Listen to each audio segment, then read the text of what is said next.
retribution. Oh yeah, we want retribution.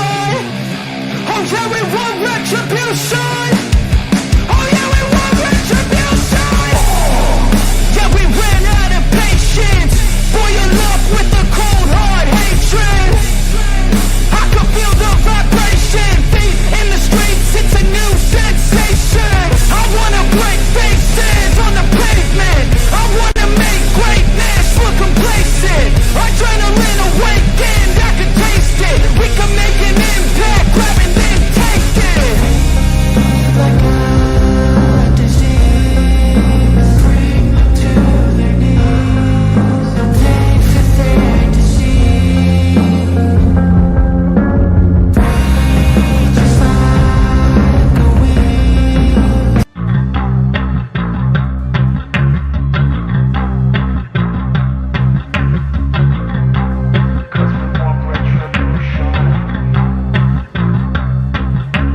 Feed like a disease, bring them to their knees. No pain for them to see. Just like a weed, spread into the streets. Time to make them bleed. 'Cause we want retribution. 'Cause we want retribution. Oh yeah, we want retribution. Oh yeah, we want retribution. Oh yeah, we want retribution. Yeah, we ran out of patience. Boil up with the cold hard hatred. I can feel the vibration. Feet in the streets, it's a new sensation. I wanna break faces on the pavement. I wanna make greatness look complacent. Adrenaline awakened, I can taste it. We can make an impact, grab and then take it. Like a disease, bring them to their knees. No pain for them to see. Just like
Mobile Legends for some of the best teams in the Southern African region.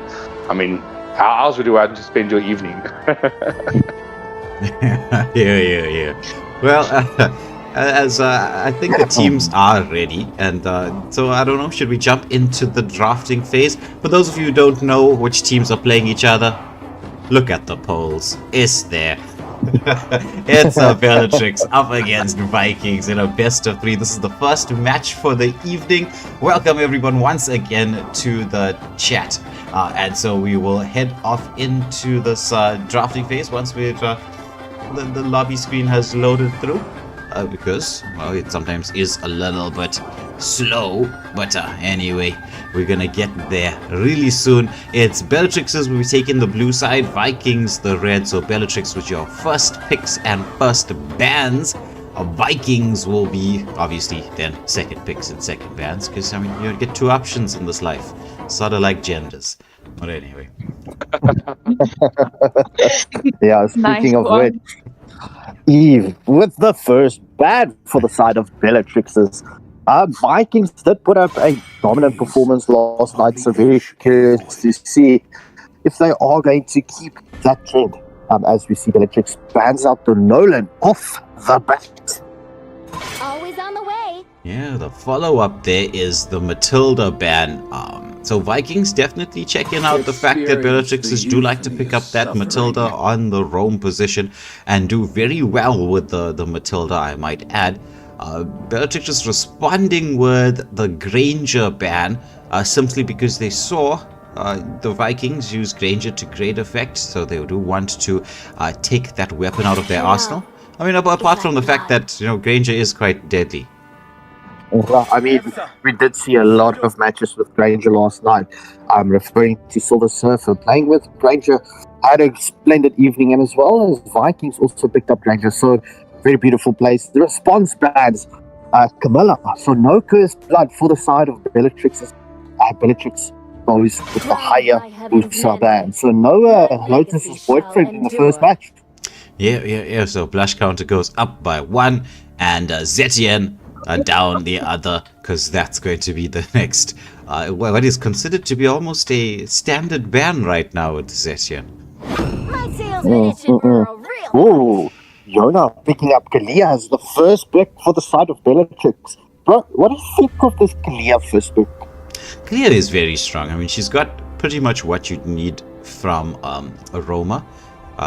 Also can be a little bit of a flex pick. A little bit, I say. She's best suited to the roam position, but can be played on the XP lane. She's got it all. High mobility, sustain, CC. So that therefore she's got with the sustain some survivability, and as Yona has changed the spell to revitalize, that's just an extra bit of survivability. Yeah, that is true. So that could mean that Kalia will be running around in the roam position. Vikings, Cat, Mew, Pew Pew, picking up Sicilian, and Mr. Country showing us Uranus. Will it be Uranus? There was a few plays with Uranus. Uranus being that hero that can back so many hits onto his armor. He's got a high sustain, crazy hero to pick up, especially in the XP lane. Yeah, so it's a bit of a swap out for the XP laner here for the side of Vikings. It was Jupiter last night on that Uranus, which is so odd if you think about it. It's like running through Roman gods' names, Jupiter and Uranus, or planets, depending on which way you want to look at it. And he caused chaos. Though Cat Meow Pew Pew on that Sicilian was deadly yesterday evening. Yeah, picking up Sicilian on the mage being such a late game mage. I mean, if you can get Sicilian online, well, quick. I mean, that Sanguine Claws and the Bast's Feast can back a deadly magical punch. As we did see, Dumbledore did pick up Lilia and Nilo picking up Bruno. Yeah. So Nilo did do very well with the Vikings did do very well with the Bruno pick yesterday, as we got to see them use that Bruno, and in the third game it was up against 1 HP. And Bruno was such a menace in that match. Just the damage output was crazy. But we're getting into the next round of the bans, and Lucas, I would say, still pretty decent as a ban. Yeah, that is true. Even though he did pick up his nerf with regards to his skill-based bar stack that he needs to get to back that extra damage. But nonetheless, Lucas still a hero that needs to be respected in the 5-man scene. Rose with the response, banning out Roger, so no Lycan pounds for the side of Viking. Yeah, with this recent update, Roger is back to being the monster he once was in the jungle scene. So very good to remove it out of the equation. It's going to remove a lot of that burst potential from the side of Vikings if they were going to go down that route. But there is still quite a few jungles available. Your Joy picks are still in there. Xborg was banned out, but that was also a potential pick. Though I wouldn't think they'd want to go Xborg into this lineup. No, you don't. You definitely don't want to pick up the Xborg in this lineup. But yeah, Diet Pepsi currently showing us Kufra. Will it be Kufra? Yes, sir. Diet Pepsi does pick up Kufra. Kufra, you know, with his first skill that can jump onto anyone in the back line. Oh, what a hero to pick up. in this current lineup. Vikings definitely going for the tankier lineup, as we did see Rose picking up Esmeralda and Katsuka. It seems like will be removed in YSS from Vikings side. Yeah, Rose going with the hard Uranus counter there. She's just going to be eating up those shields, as everyone knows. Esmeralda loves to be up against heroes with shields. So Uranus is going to be, well, once she gets her skills up and running, because she does need a little bit of items, I would say, in the beginning. Not that much. She is strong in the early game, but needs a little bit of items, and then she becomes a big problem. That's why SS for the side of Bellatrix does provide them with the global vision that they require, and an extra bit of CC, because right now in terms of stun potential, you've got the Kalia with the Tsunami Slam, you've got Esmeralda. We'll just double check the name of her ultimate, right, just unless somebody in the chat can let us know. Esmeralda, and then, well, the ulti from YSS will give us that little bit of an extra edge. So I'm thinking, what would the Vikings be going for? They look like they're gonna flash around that Fanny, knowing there's no hard lockdown. Well, let's see if they actually pick it up. What's your command? Nope, they go for the Julian. Julian, as we know, doesn't have a true counter. Julian, I love the Julian, Big Bro. I love playing Julian with those 3 different combinations that you can play with him. I mean, you've got the side throw, you've got the daggers, and you've as well as got that fatal blow. But yeah, if you're looking at the 2 drafts, bro, which draft are you favoring into this first? Well, from the 2 drafts, it's I would go with the Bellatrix's draft. I know there's a Uranus, and Sicilian is, even though nerfed a deadly mage, but then it's like Sicilian, not as strong as it once was. The same with Julian. Julian not as strong as previously. So Bellatrixes have a pretty decent draft, especially with the counters that they have going. But let's get to Seek, because it all comes down to execution. So I was just checking Esmeralda. It's Falling Star Moon. So, ladies and gentlemen, with that being said, right, please hit that like, share, and subscribe button, and we will hand you over to the Blushing Blossom Lotus and Shrimsy as they take us through the blow-by-blow action in this first matchup in this best of 3 series. Bellatrix up against Vikings. Lekker, boys. I mean, excited to be here. I don't know. Lotus, what's your opinion about the drafts? Which side would you favor if you look at drafts alone?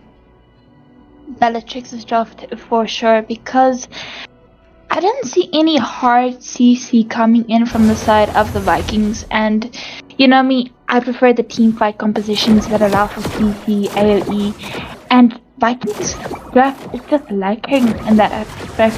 What about you? I would actually say they have more CC in their corner over Bellatrix. Bellatrix only has the YSS ult, maybe the Falling Starman from Esmeralda and the Tsunami Slam, whereas the stuns coming out from Vikings would be the Kufra with the Tyrant Wrath. You have the Sanguine Claws, as well as Julian's enhanced 3rd skill. So overall, there's a lot of back and forth potential coming out. It all depends on the play styles. But I have to say, already Bellatrix is making aggressive rotations here to the gold lane, but at last to no avail, and does lose 2 minions in the mid lane. So that's already a massive level difference that we see coming out from the mid laners.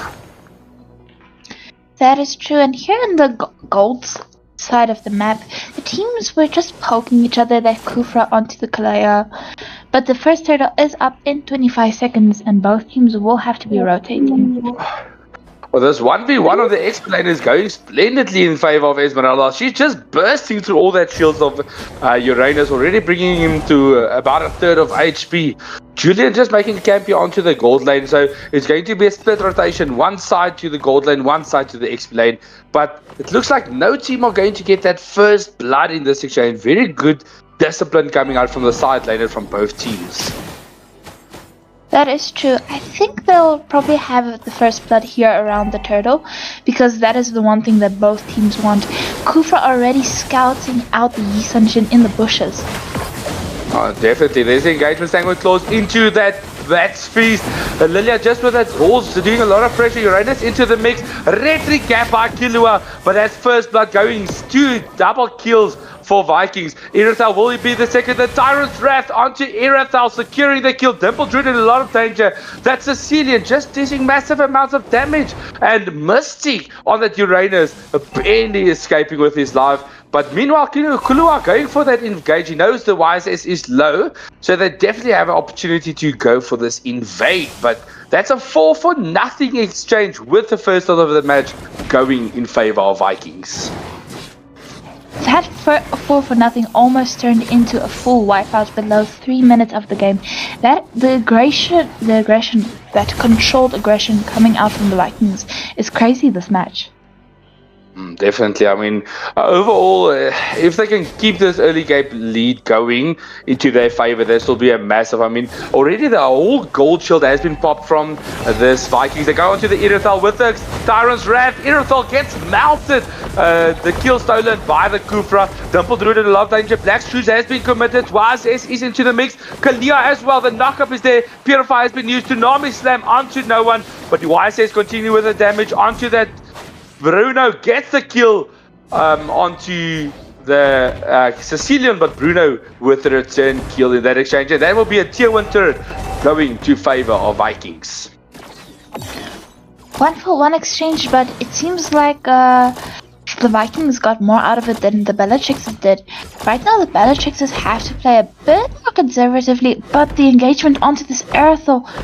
Oh, Julian almost did manage to get her.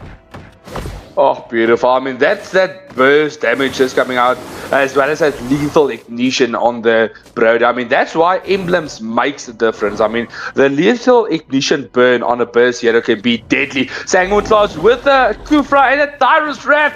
Kalia has been taken down without any contention. That's how you get the lead at this if you go into that corridor of death. Vikings are doing beautifully knowing who to target before objective fights. That way they don't give Bellatrix any chance to really go for the objectives. And Mystic going here onto the YSS, doing a lot of damage. Retro has been committed. That is a buff steal. Esmeralda going in with that falling Star Moon, but not doing enough damage. Kalia trying to get that knock up, but gets taken down. That's another 2-for-nothing exchange as well as a buff steal. So the Vikings showing us a very, very dominating performance thus far. That is true, and it looks like they're about to take this mid turret. When that mid 1-tier turret is taken down, that just leaves the enemy team in such a vulnerable position right now. What do you think Bellatrixes could do to turn this game around? I mean, it's only been 5 minutes and it's already such a big gold gap and kill gap. I mean, definitely they need to start playing safe. At this time you need to start trading objectives. They can't engage on the turtle, so rather go for a split push, maybe get the kills onto that top lane, and that will definitely take a game changer. But I mean, it's a 7k gold lead in favor of Vikings. That is true, and right now what I think could help the Bellatrixes is if they get some turrets in their favor. Oh, but Yona once again taken down, this time by Diet Pepsi on the Kufra, and Ketsuka is just getting chased by this Uranus.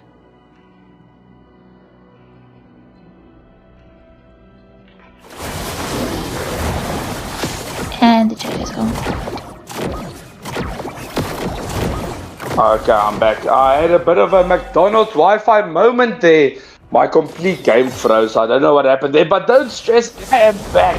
The Viking supporter himself, the man with a beard, the man of the hour with blushing lotus at his side. But one turret does manage to go to the side of the Bellatrixes. Erathal doing a good, nice split push here in the bottom lane, but they definitely cannot contest for this turtle right now. Too much risk. Oh! Uranus batteries go in! Nyla manages to take down Kalea. And this That's already 2 kills. And wow, Mystic into the back line, getting another kill, and Dimple Druid will be taken down by the Mystic. Double kill for the Uranus. This buff they gave the Uranus was something that was definitely necessary. And the thing is, it doesn't seem like Bellatrix took a good here to go against the Uranus. The only one that can really deal with tanks right now is the Dimpled Druid on the Lilia. Kaleo once again taken down by Nilo. Yusun's Chin almost taken down by the Bat's Feast, but manages to escape just in time. But this last turtle is up. And Vikings aren't rushing right now. I think they're gonna wait for Lord to come up in. I mean, they're already having a dominating early game, 11k gold lead in their favor. So I would definitely just wait for this Lord to spawn up and then go for that objective and get that early end in their pocket. I mean, they have the ability to do so. That is true, and right now Uranus is doing a nice job just distracting here in the top lane. Already 3 people on him, but no one managing to do anything to him. I mean, Uranus is a tanky boy. He can just sustain so much of damage. He is a walking wall. So back before this buff was given to Uranus, he was a massive, I want to say a massive joke. Usually you just call him the walking wall because he can take a lot of damage, but other than that, he did absolutely nothing. But that definitely did change in this latest patch. That is true, but Tidal Slam goes on. It's a fight here in the top lane. No one gets taken down just yet. Everyone escapes with bare minimum health, but the waves are coming in and right now about to put a lot of pressure. And this Uranus. Definitely. I mean, what an engagement. They're going there with that Kufra, Tyrant Wrath, doing a lot of damage. And that's already a kill on the board. The Lord storming down the mid lane. This will definitely give Vikings the chance to end this. And Scooper onto the Aerotho manages to take her down. Uranus is just tanking so much damage. Kalea taken down by the Sicilian. Julian once again takes another turret, but this Nexus is in so much trouble and will get taken down. Oh, GG's. What a game. I mean, Vikings showed us why they had such a dominating performance last game, and definitely the well-deserved win in this regard. But now the question is, when we head into the second match, will Bellatrixers be able to bring this game around and take us into game 3? To be honest, I definitely hope so. We all know Bellatrix is a good squad. They can definitely turn this around. But let's see what their plans are for this evening. It was quite a quick game as well. Vikings, they did beat 1 HP yesterday and sort of laid down a marker for all the rest of the teams in Group B. It's Group B and Group C, right? I don't know how many of you followed the draft, and if you didn't, shame on you. Shame on you. You should have been in there for the draft to see what is happening. But the Group B and Group C are like they're pretty stacked groups. This is not the easiest of groups to be in. When I saw the draft for the two of them, right? Because I was the one pressing the wheel. So if the teams in here want to blame anybody, I'm sorry, blame the wheel. So it's not me. I was just the one pressing the button. Those two groups they're gonna be a bit rough. So Group C will be coming up in the next few days. We will know who's gonna move through to the knockout rounds from Group B after this evening. So it's quite an intense Sunday evening, shall we say, and it has been intense for the Bellatrixes so far. Vikings, they've shown what they're capable of, but we're gonna head back into the drafting phase. And we're going to see Always for on the ourselves what's the bans, whether there'll be any respect bans after this previous match. Or draft. Matilda once again getting banned. Also, did Shroomsy, I think I saw Shroomsy left the lobby. I don't know. I don't know, but I thought you were casting. But anyway, we've got the Bruno ban, definite respect ban coming through, as well as the Camilla ban as the follow-up. So Granger being removed from the equation, so the ban staying pretty much the same, minus the Bruno pick, Skarpskenko. I don't know if he's here as well. Is everybody here? No, I'm here. Sorry, I was talking and Luckily, my mic piece was up because I was going at Lotus, you know. Yeah, I thought you were casting. But nonetheless, Zetian being the response band coming in from Vikings. Currently, like way you mentioned, draft, except for the Bruno, currently still the same. But let's see what Rose does eliminate from this battlefield into the second match. Yeah. So, Lotus wants to draft, just to cast. I don't know, just she's going to take my job away from me. The way things are heading right now. Look at this. Sabotage from the inside. I don't understand this. Roger, once again, getting removed from this lineup. So yeah, currently the draft still very similar to the previous round. But wow, let's see what and how and whom gets picked up as we see Mystic picks up Xborg as the first pick for Vikings. Yeah, so Xborg is a bit of a flex pick. I would say better in the jungle than on the XP position right now. But when you're the first pick, it's always favorable to go with a bit of a flex pick in the beginning. You want to keep your opponents guessing as to what your strat is going to be. As we do see Dumple Druid that Nowhere for the evil pick up Kimmy and Yuna picking up Rafaela. Diabetes bringing in Lolita, especially for Kimmy. You know, those pew, pew, pew, pew.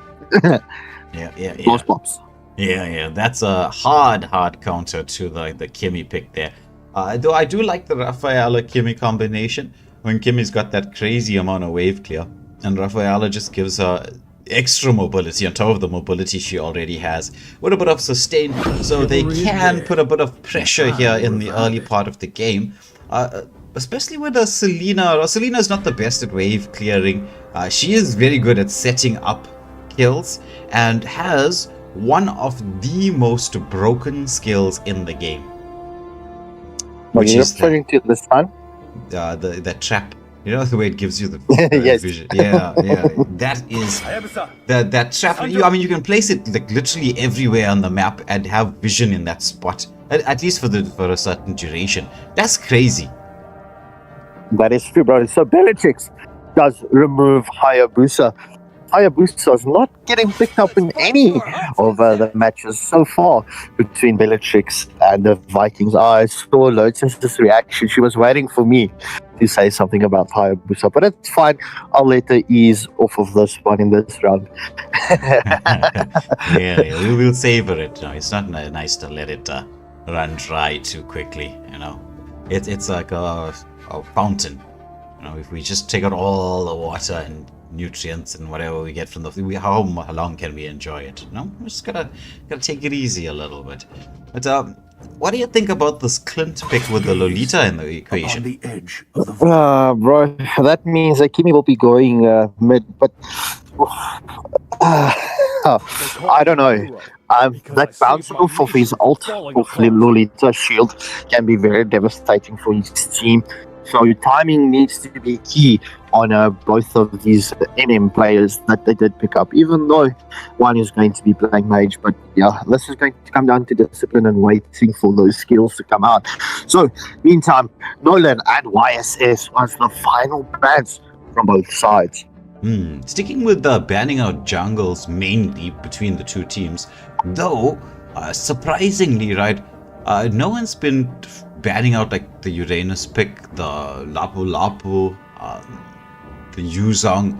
There's still a bunch of insane XP laners out there, because in my mind this has been the XP laner patch. No, but this you couldn't have said it any better, bro. I mean, a lot of my favorite heroes did get the love that they once had. So Let's go. yeah, XP laners, this is their patch. But nonetheless, Karma does pick up Gushin and Wrath on the Erethal. Erethal against Clint? I wouldn't know which way to give that one. They've both got a decent amount of poke damage. Though Clint does counter a little bit of the mobility of the Erethal. I mean, it's like he's not affected by it, shall we say, because he's just got to time that first skill of his, and if she gets in too close, he's got the second skill. Once he hits level 4, he will start outranging the Aerothel in terms of poke damage. But level 1, level 2 in the beginning, the advantage is definitely on the side of Aerothel. Oh, Mincetar. Rose picking up Mincetar. Mincetar at this point of stage, bro. Oh, what a hero. Once more, XP time. But yeah, Mincetar got picked up last night by Vikings, ironically enough, and wow, were they devastating with that Uranus. Oh, Mincetar. I'm thinking about Jupiter, and you see Uranus comes to mind. Yeah, that's yeah. The Mincetar, as we saw, what is it? RS Kun from the side of 1 HP with that clutch Mincy game yesterday. I think it was the final match when 1 HP beat Bang Gang. He came. Yes, it was, bro. Final, could have been final or second, right? I'll go with you. I think it was the final. But anyway, let's head into this match. Scrapskanko, while we wait for Shroomsy to join back, I'll join Lotus here for a little bit and keep her company as we get into this game. 5 seconds till the enemy reaches the battlefield. So, in drafting for the entire draft, what do you think about the heroes' compositions, the team's compositions? This is very, very different, shall I say. There's heroes that are sort of picked. I'm checking for potential combinations of play. There's, I would say some, but there's no real like team fight, wombo combo kinds of style. There's just going for the whole pick, maybe a bit of counter pick between the two. Though as expected, we do have the Bellatrixes with that faster or better early game wave clear. They are trying to get that Julian to level 3 as quickly as possible and are heading towards the gold lane. They will be there first because Gushin, not the quickest in the jungle, but he's going for that full-on combination of clearing out the entire wave. Or the entire half of the jungle, shall we say. Yeah, that is true, but I know what you said about the compositions did make sense because it seems more like both teams went for pickoffs, especially with the counter picking the whole time. But it was also more of a pickoffs, the majority of the heroes. What? Do you agree? Yes. A Bustle Arrow comes out from the Selena in the mid lane, gets a bit of poke damage. The real, but if I have to really go for draft-wise, it's this Lolita pick that's a game changer for me. Because right now, Lolita, there's an engagement. Xborg has to flicker back to safety. The knock-up coming in from Julian, but Xborg, he's still under the safety of the turret, manages to get away from the attentions of everybody, while Vikings is camping in the mid lane. A bit of frog armor has been built up by the Xborg. He's gonna take some damage in here. Will he get taken down? Oh my goodness, the team comes in clutch, stunning up that Julian before he could get the skills off and setting up the kill. So no retry available for Bellatrix's. Vikings should be able to secure this. As I see, Shroomsy is back with us. That was beautiful from the side of the Vikings, but the Julian just overextended. Numenon blast in. What's his name? Gushin manages to get a double kill. Oh, but it's not a triple kill just yet. Julian is onto them. But will he get taken down? Yes, he just gets taken down. It is a triple kill for the Gushin. Gushin with quick fingers, so good. Yeah, Gushin, and especially if you get a fed Gushin, Gushin can be very dangerous. Not the most common hero we see in the 5-man scene. Oh, there's the Mincetar with the King's Calling. He's got that Gushin hooked up, but they've managed to keep him safe for the most part. And Selena turns around, landing those traps and Abyssal Arrows, and gets the pick off there in the mid lane. Meanwhile, with all of that, Xborg just ate up an entire, or almost of an entire shield. But at least he's getting farmed for the side, also for the side of the Vikings. The Xborg is such a good hero in jungle, but he's also extremely good in the XP lane if he has played well. That is true. He can be used in the XP lane, though I would say there's better Oh, there we go. Julian caught out Numenon Blast. Like a hammer on the head, stunning that Julian up, and the kill goes the way of the Vikings. That is true. So right now, almost 4 minutes into the game, 7-0 in the favor of the Vikings, and they already have a 4,000 gold lead. Yeah. This Lolita is gonna. Oh, there's that Blast Insanity into the King's Calling. Lots of damage being dealt, but no one's dead yet. Oh, finally they take down the Munster, but it's Gushin with the combo into the backline like a shotgun blast. He gets a couple of kills, but the shutdown goes the way of Ketsuka on that Julian. And Ketsuka also manages to actually survive that entire onslaught. That was actually beautiful from the Julian. Well, you gotta find a Oh, there's the Numenon Blast straight onto the contender, the highest mobility of heroes. Somehow he's managed to survive onto the tower, but Wraith has other ideas, dives in there, takes a bit of damage, but manages to secure that kill. Is it just me, or is the rate of the Vikings, they're just moving so speedily through the entire match, going through the objectives as quickly as they can, and going through the team fights with pure objection and just playing extremely well. Yeah, there's the King's Calling landing. They managed to catch out that Xborg Mystic sent back to the base. Oh, Abyssal Arrow on the mark.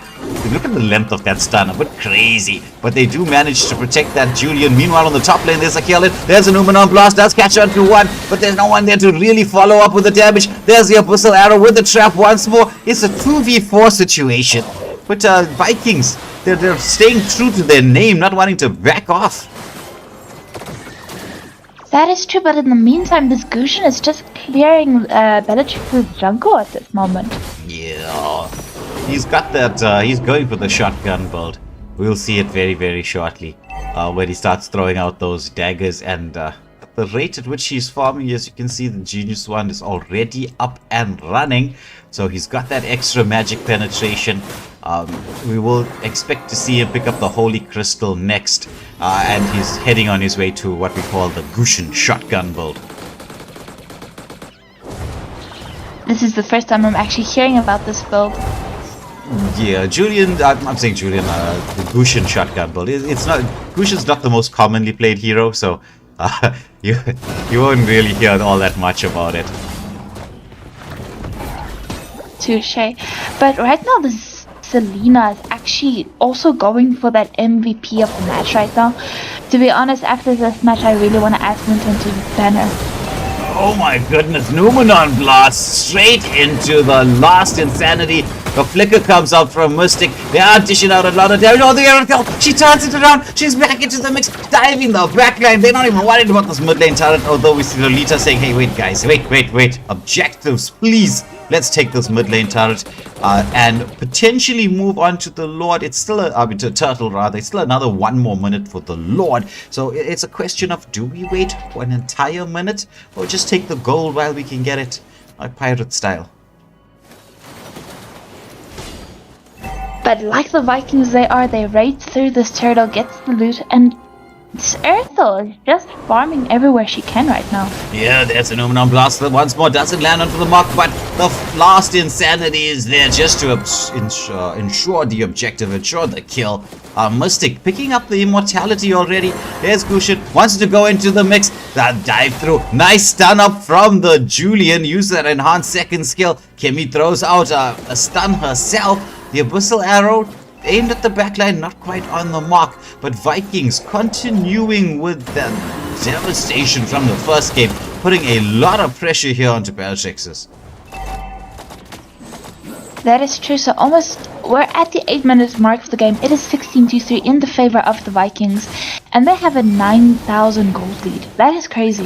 Yeah, so Kronos, welcome to the stream, and as you say, it's nice to see growing regions. I do agree with you. This is one of the more fun games you can play on Mobile Legends. Voted, I think, what is it, Game of the Year last year in the mobile variety. So the community is getting bigger and bigger and more active.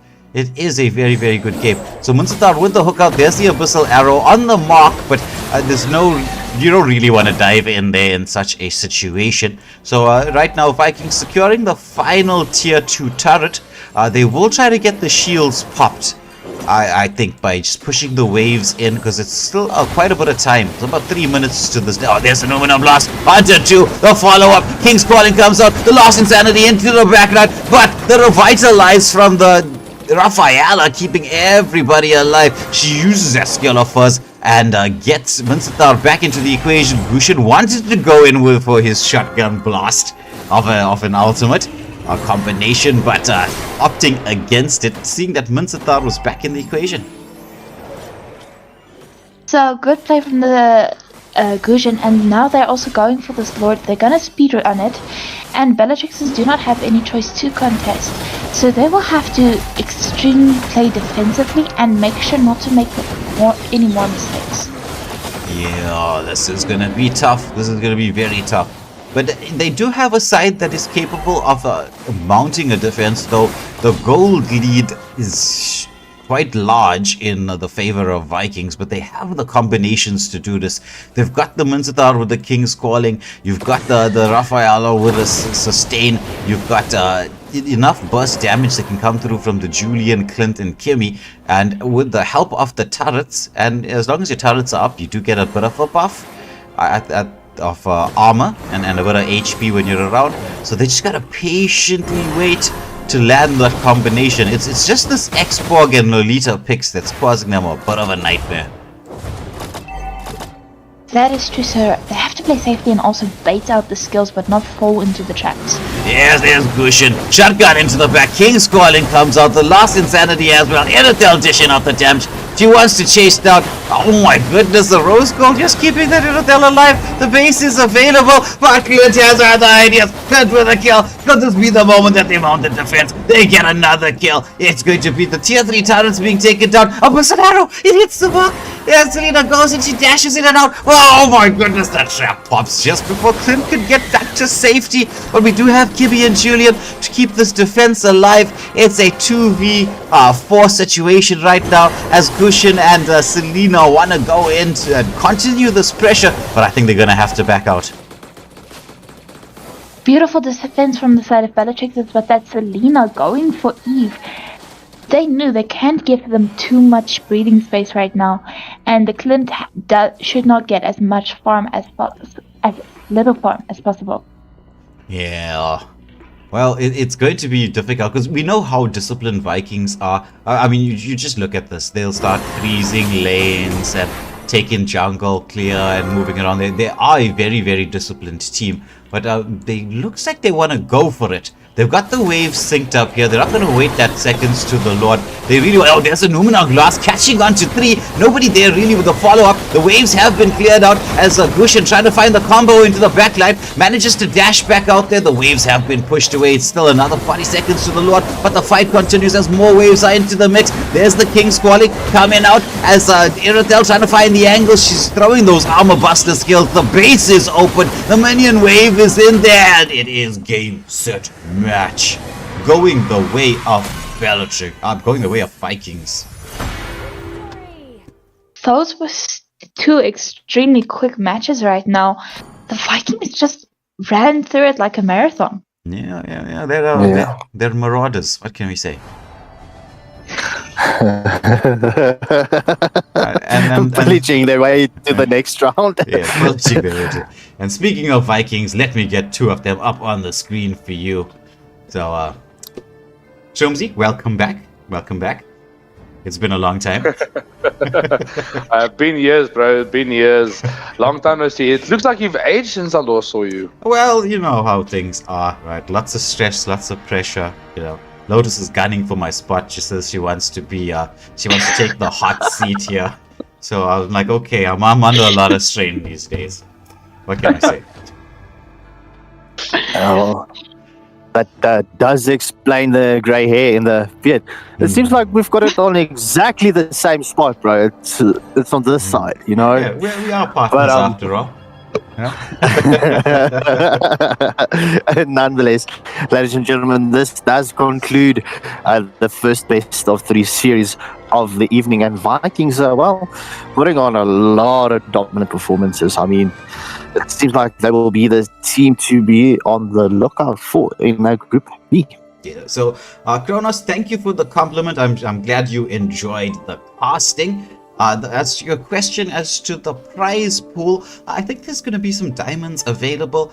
We are the, casters. So sometimes, being casters, we are a little bit on the naughty side. We don't go and check certain details, which we should check. I know we should. I know we should. But, sometimes doing the naughty thing seems a little bit fun. Or as they say, naughty but nice. Well, why don't you think this is a suitable moment to take ad break for Conquerors of Dawn? Oh, yes. We should be able to get that. Let me just set that on screen very, very nicely. Oh, yeah. Well, Wait, it's in... no. What I was referring to is promotion. So Kronos, don't worry. Our anniversary tournament is called Conquerors of Dawn, and it's going to have a nice cash prize pool. So that stay tuned. Hit that like, share, and subscribe button, or just hit the like and subscribe button. You don't need to share the stream. We would appreciate it if you do, though. Send it to your braai groepies and etc. But nonetheless, we've got a lucky cash prize pool. Conquerors of Dawn in September month. Stay tuned. Yeah. So, Echo Diaz, welcome to the stream. As he says hello to everybody. But we are going to say goodbye just for a short period of time. Kronos, the Discord links will be posted at the end of the live stream for anybody who wants to check out and join in. We do have quite an active Discord community. I know while we're streaming on, and you won't be able to see this because we are on the private channels, you will see people on the gaming channel just permanently just game. It's a gaming community, So whatever you play, as long as it's not one of those, as I was shown very recently, very disturbingly, in fact, a game called Love in Deep Space, and I'm like, I don't understand what this is.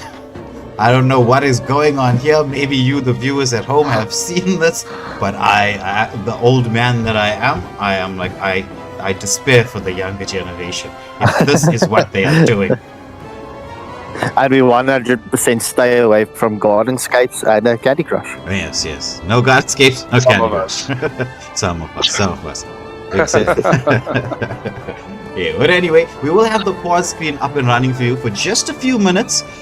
We are getting, you see Kronos, you are right, she's hiding her face because she is the person who puts Gardenscapes on her top 5 list of all-time games that she's played.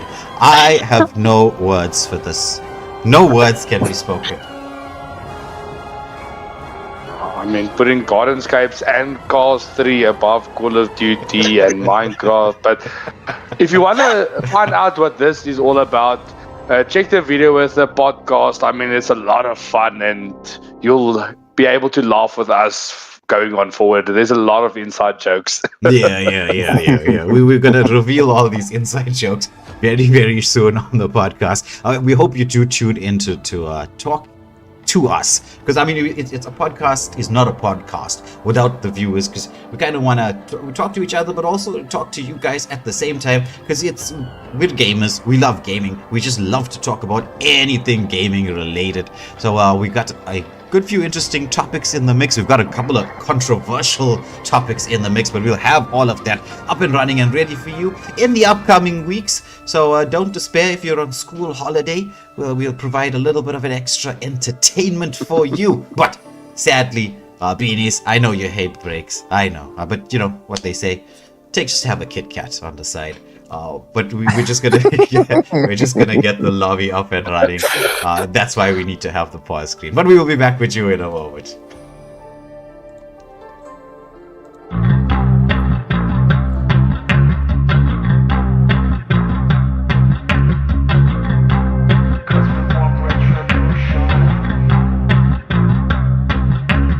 Feels like a disease.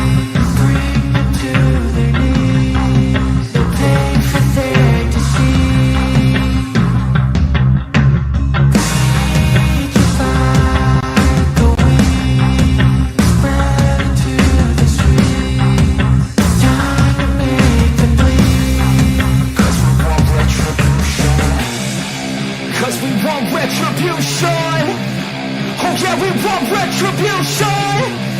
Oh yeah, we want retribution. Oh yeah, we want retribution. Yeah, we ran out of patience. Boil up with the cold hard hatred. I can feel the vibration. Feet in the streets, it's a new sensation. I wanna break faces on the pavement. I wanna make greatness look complacent. Adrenaline awakened, I can taste it. We can make an impact, grab and then take it. Like a disease, bring them to their knees. Pain for their disease. Just like a weed.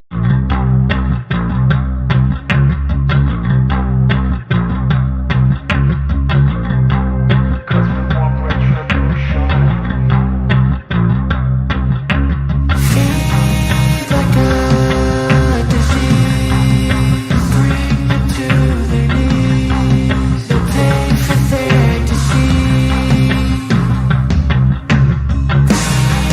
Just like a weed, spread into the streets. Time to make them bleed. 'Cause we want retribution. 'Cause we want retribution. Oh yeah, we want retribution.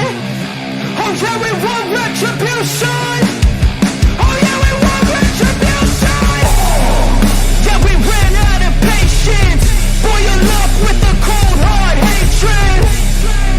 I can feel the vibration. Feet in the streets, it's a new sensation. I wanna break faces on the pavement. I wanna make greatness look complacent. Adrenaline awakened, I can taste it. We can make an impact, grab and then take it. Like a disease, bring them to their knees. Pain for their disease. Just like a weed.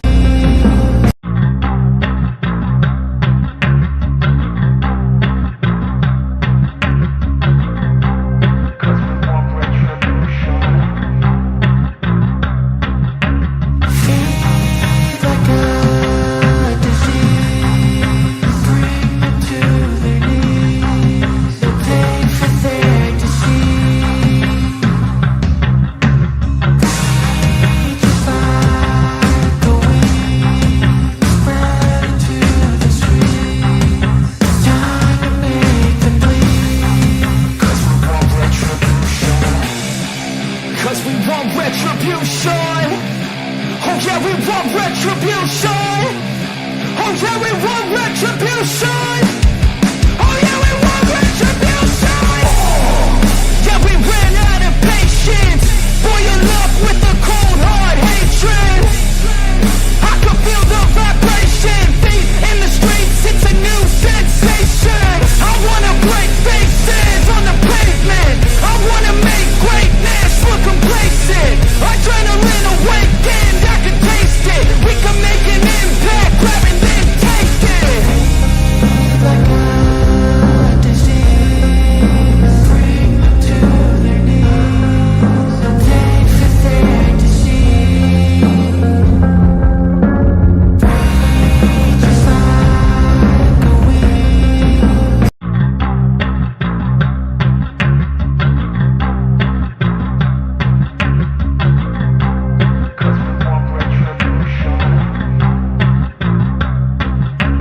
Feed like a disease, bring them to their knees. They'll pay for their disease. Just like a weed, spread into the streets. Time to make them bleed. 'Cause we want retribution. 'Cause we want retribution. Oh yeah, we want retribution. Oh yeah, we want retribution. Oh yeah, we want retribution. Yeah, we ran out of patience. Boil up with the cold hard hatred. I can feel the vibration. Feet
retribution. Oh yeah, we want retribution. Oh yeah, we want retribution. Yeah, we ran out of patience. Boil up with the cold hard hatred. I can feel the vibration. Feet in the streets, it's a new sensation. I wanna break faces on the pavement. I wanna make greatness look complacent. Adrenaline awakened, I can taste it. We can make an impact, grab and then take it. Like a disease, bring them to their knees. No pain for their disease. Rage is like a weed.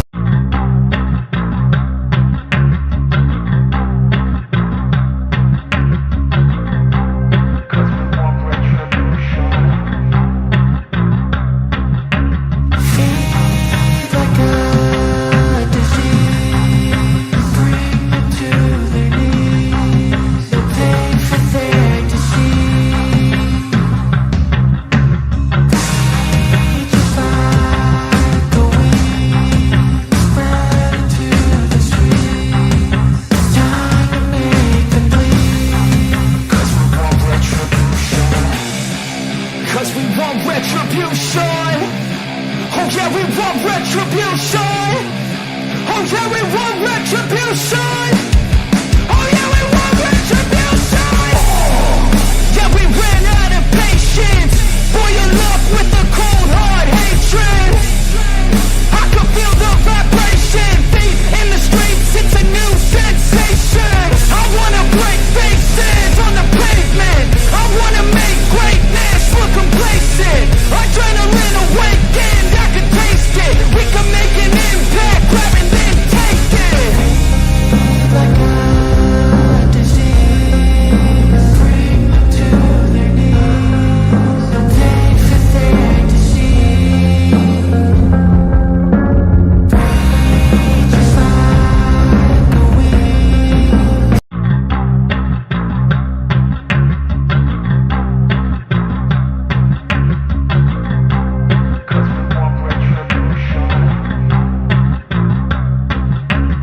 Feed like a disease, bring them to their knees. No pain for their disease.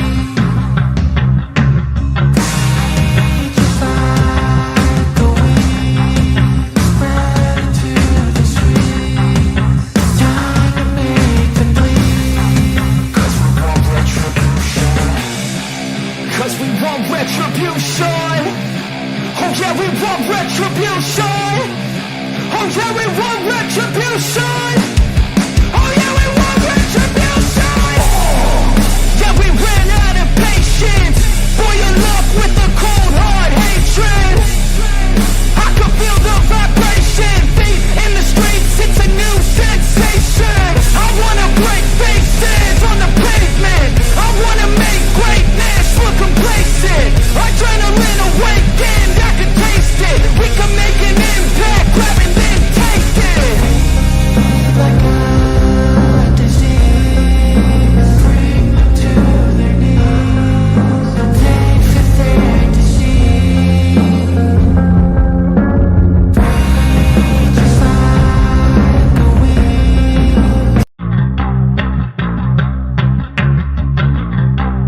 Wait, to clarify,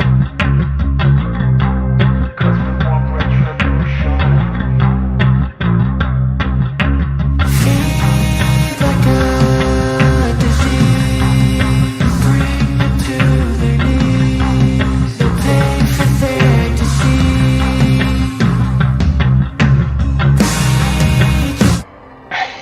Hello everybody, welcome back to the stream. Apologies for the pause. We are back up and running. We've got the lobby set, we've got the teams ready and amped and waiting to go. And as you can see, we've got an extra face. It is the senpai to Lotus's Kawaii. It is Gets joining us in the house. Don't act like you're not training and doing things on the side. I'm not sure. I've been told. Oh, don't say it like that. That's weird. My apologies. There's no That was side so doings. no side doings. They may be side to side on the stream, but there is a Discord wall in between them, so we shall not say anything further than that. Okay. So, as we get everybody ready, Hi, everyone. we will head into the drafting phase. It is going to be Bang Gang in the blue up against Vikings in the red. This is the first match in a best of 3. So don't forget to put your vote in the poll. And if you haven't already, smash that like, share, and subscribe buttons as we head into the draft. All right, CC with the first ban for the side of Bang Gang in this best of 3 series. Bang Gang losing it in a best of 3 fashion last night against 1 HP. So let's see if they can come back from that defeat and hopefully dethrone break the undefeated streak that Vikings are currently on, as Yuzong is the first ban for the side of Bang Gang. And Zushin banned out from the side of the Vikings. So both teams are definitely did do homework on each other. We did see Bang Gang using the Zushin last night a few times, and the player was quite well with this hero, so it's quite a valid ban. Oh, Camilla being the response from Birdie from Bang Gang. So Camilla definitely not receiving she's receiving love, but in the banned section, as we do see Zetian is the next follow-up ban from the side of Vikings. Both teams are definitely focusing the high CC heroes. I mean, the Curse of Blood, the Fury of the Phoenix, and Zushin's Wishing Lantern. Something Lantern.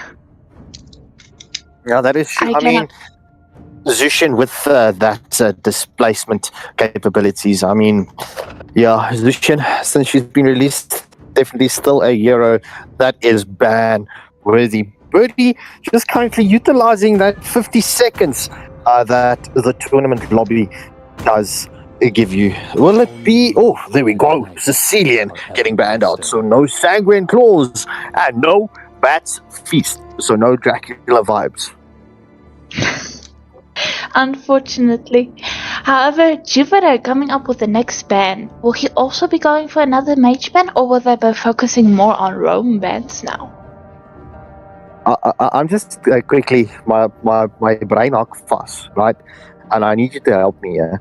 Why did you say unfortunately? You like Dracula? Who doesn't like vampires? Oh boy, there you have it, ladies and gentlemen. Team Vampires there for you. It's not Team Jacob. It is Team who? Edward. There we go. Team Edward. Lotus likes the diamond flavored vampires. But nonetheless, let's get back into the match as Jupiter is back in the lineup. And he banned out Kalia as Spectre picks up Uranus. You know, this is what we wanted last night. We wanted Jupiter up against Uranus.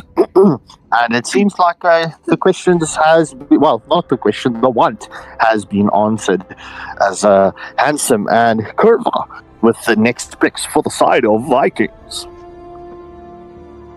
So this Uranus is getting a lot of love these past few nights, either in the ban section or in the picking section. Jupiter picking up the Khalid. Khalid with that Sandstorm, CC, the regen, the sustainability, it's actually crazy. Well, we did see Jupiter play with Khalid last night, you know. He was like a Super Saiyan on that flying Nimbus, as we do see. Diet Pepsi picks up Matilda. So, Matilda Airwaves into the mix. High mobility. Yeah, I was about to say the same thing. A lot of mobility. They call me a hero. Oh, CC removed, picking up YSS. YSS is definitely loved by the Madagascan teams, as we did see last night. But YSS, a very good hero to pick up. Nonetheless, Birdie with a response. Dashing that Buckshot.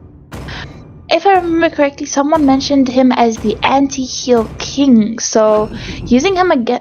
Oh, but he switches out with Smurf's Farsa. So you got trolled with the Bucks here. So, last minute or last second swap out as Faza did get picked up. So Feathered Airstrike into the mix. But at Farsa with the Matilda and the enemy team means Khalid can just hit her with one of their skills and then the Feathered Airstrike is stopped because whenever she is CC'd with the Feathered Airstrike, the ult stops. But Killua picking up the Roger. Ooh, Lycan Pounce, but here we come with Team Jacob. Yeah, so we know Lotus is not going to be voting for Vikings. She is in favor of Bang Gang. Actually, I did root for Jacob, so No, you can't come and change your words here now. We can rewind and clip that moment and Anyway, who doesn't like vampires? As we do see Vikings banning out Florin. Florin with that extra sustain. I mean, especially with Uranus, we do see the Uranus picking up the Revitalize. Uranus is going to be a tanky monster. that is true. Khadija banned out from the side of Bang Gang. We do remember that the Vikings, I think it was the Vikings that picked up the Khadija last night.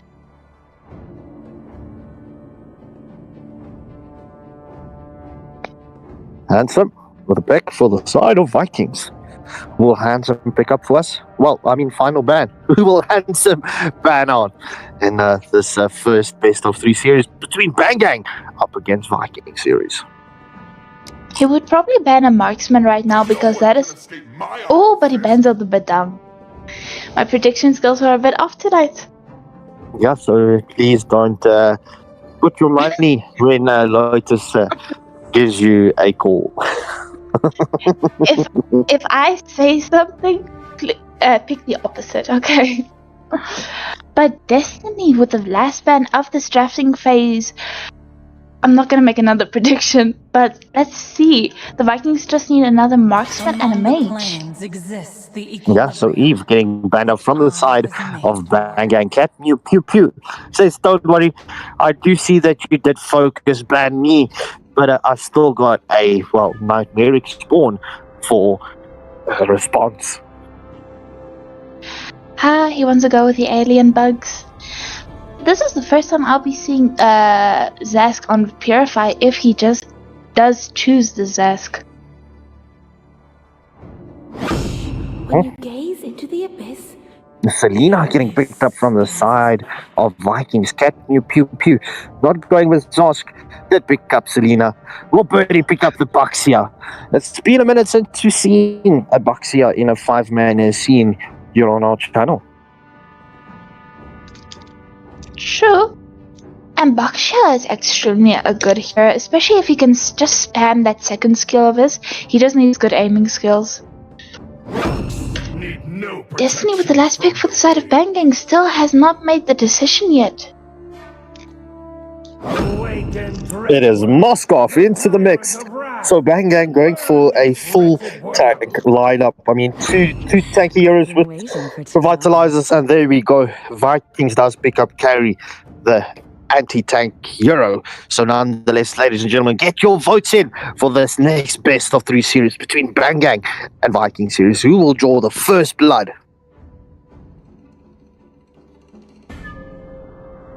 And based off composition wise, both teams have extremely high mobility. Yeah, so Vikings currently the favorites here by 70% voted by the viewers. So a full differential of 50%. So let's see if the viewers curse are going to kick it. But ladies and gentlemen, without further ado, I am going to hand you over to Crackdust Crusader and Oshroomzy. Lekker boys.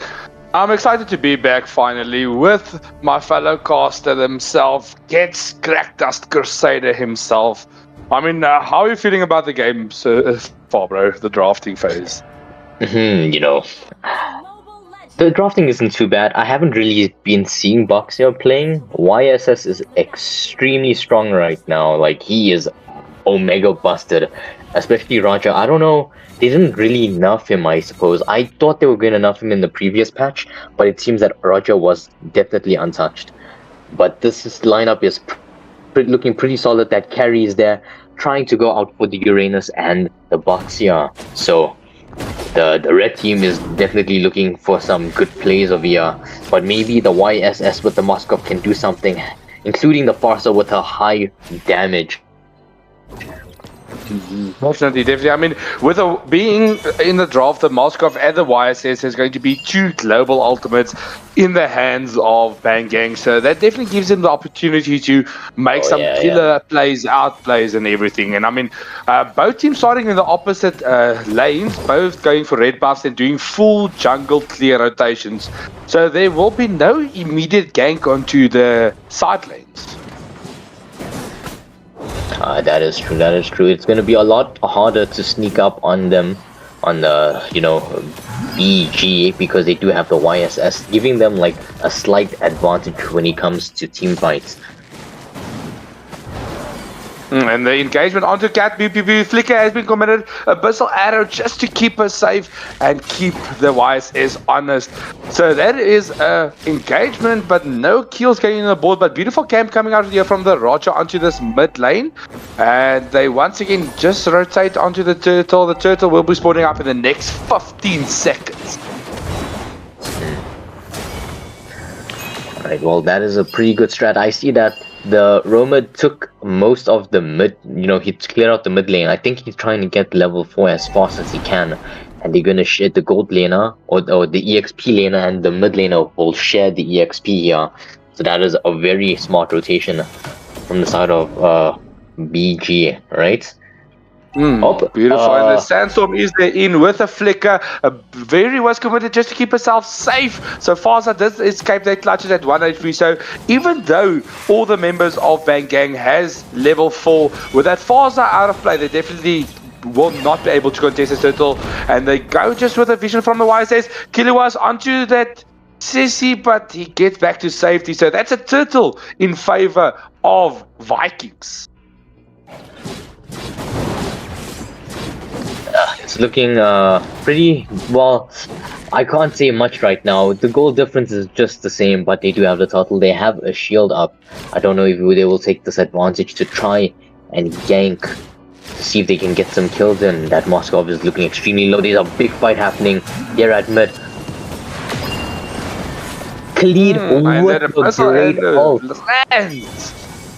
Oh, that was that's why Selena's deadly. I've been playing Selena recently. She is pretty broken, I won't lie. That range is just insane. And I mean, if you catch the trap and the arrow, that is already at max range, a 3-second stun. So if you got caught out in that abyssal arrow at max range, you will definitely be taken down. But I have to say, I'm glad to see Selena back in the mix. And this Boxia pick on the roam position is a bit weird. He did get that recent nerf because he was broken after this newer season patch. So they did nerf him a bit just to keep him honest. But I mean, he's still a menace to deal with that mobility of his. But there's, as Cop says something about cookie crumbling, we won't know until the very end, So it is still the early game. For all we know, that Moskov and YSS will come in clutch and just delete everyone. So it's only just, a matter of time. Yeah, I mean, once again, 4 members of the side of Vikings just camping on the top lane. The Circuit Eagle has been committed, but no follow-up there from the Vikings. They are looking. Feathered Airstrike does get the stun on Chikiliwa. YSS into the mix, but that's a 5v4 situation, doing a lot of damage from this carry. Uranus Birdie in a lot of trouble. Will Birdie get taken down? That's a kill from the carry. She's just threading through everything. Abyssal Ender once again lands, but no kill. Uranus is here, ready to fight with Moskov backing him up, but so much of damage coming out from this carry. Will they get the Spectre? But it seems like it does. He just keeps safe. And you know, Uranus is a tanky boy. Well, this is kind of worrying because, you know, this is still the early game. Imagine late game what the carry will be doing. I mean, as soon as she gets like 3 items on board, maybe even in the Trinity, she will be melting through the enemy team. But I have to say, if you look at the 1v1 versus Carry and Moskov, well, Moskov being left at 1 HP, Carry also had a sliver. So that's a very good matchup they are gaining. It's all about the skills and outplays. It's an even matchup. Definitely. Moskov does have quite a bit of CC though, so it's not going to be easy to fight against him. Well, depending on the build he's going, because I know some players really love that crit build for some reason. I don't know who brought that here. They should take it out of this country once and for all. That build is not okay. It might be Master Shade himself, as you know, he's a Moskov main, but Birdie getting taken down. No, he survives with a sliver of AP. Jupiter with the Sandstorm onto Faza, gets a kill. Roger in a lot of danger, trying to get that Lyca bounce, but to no avail. And Birdie just escaped with a sliver of HP, but they're not done yet. Selena and the Khalid is into the backline, gets that stun up and gets that double kill for the team. Well, this is it's a 1-for-1. However, the top lane for Vikings will Vikings will manage to take down the tier 1 turret at gold lane, or top lane as you might say. Oh, definitely. As soon as they get that map advantage going with the turrets, that is when they can start snowballing. It's already 1.2 gold, Goldie. The Sandstorm with a flicker onto that YS taken down. The feathered airstrike just there to try to dish the damage, but Jupiter escaping with 1 HP.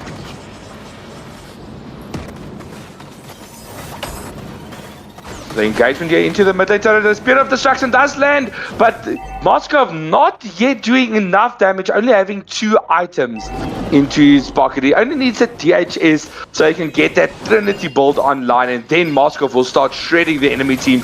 But this Selena with his Abyssal Traps is doing a lot of damage. The YSS ultimate is committed, he's into the mix, but you are doing a lot of damage from the Roger.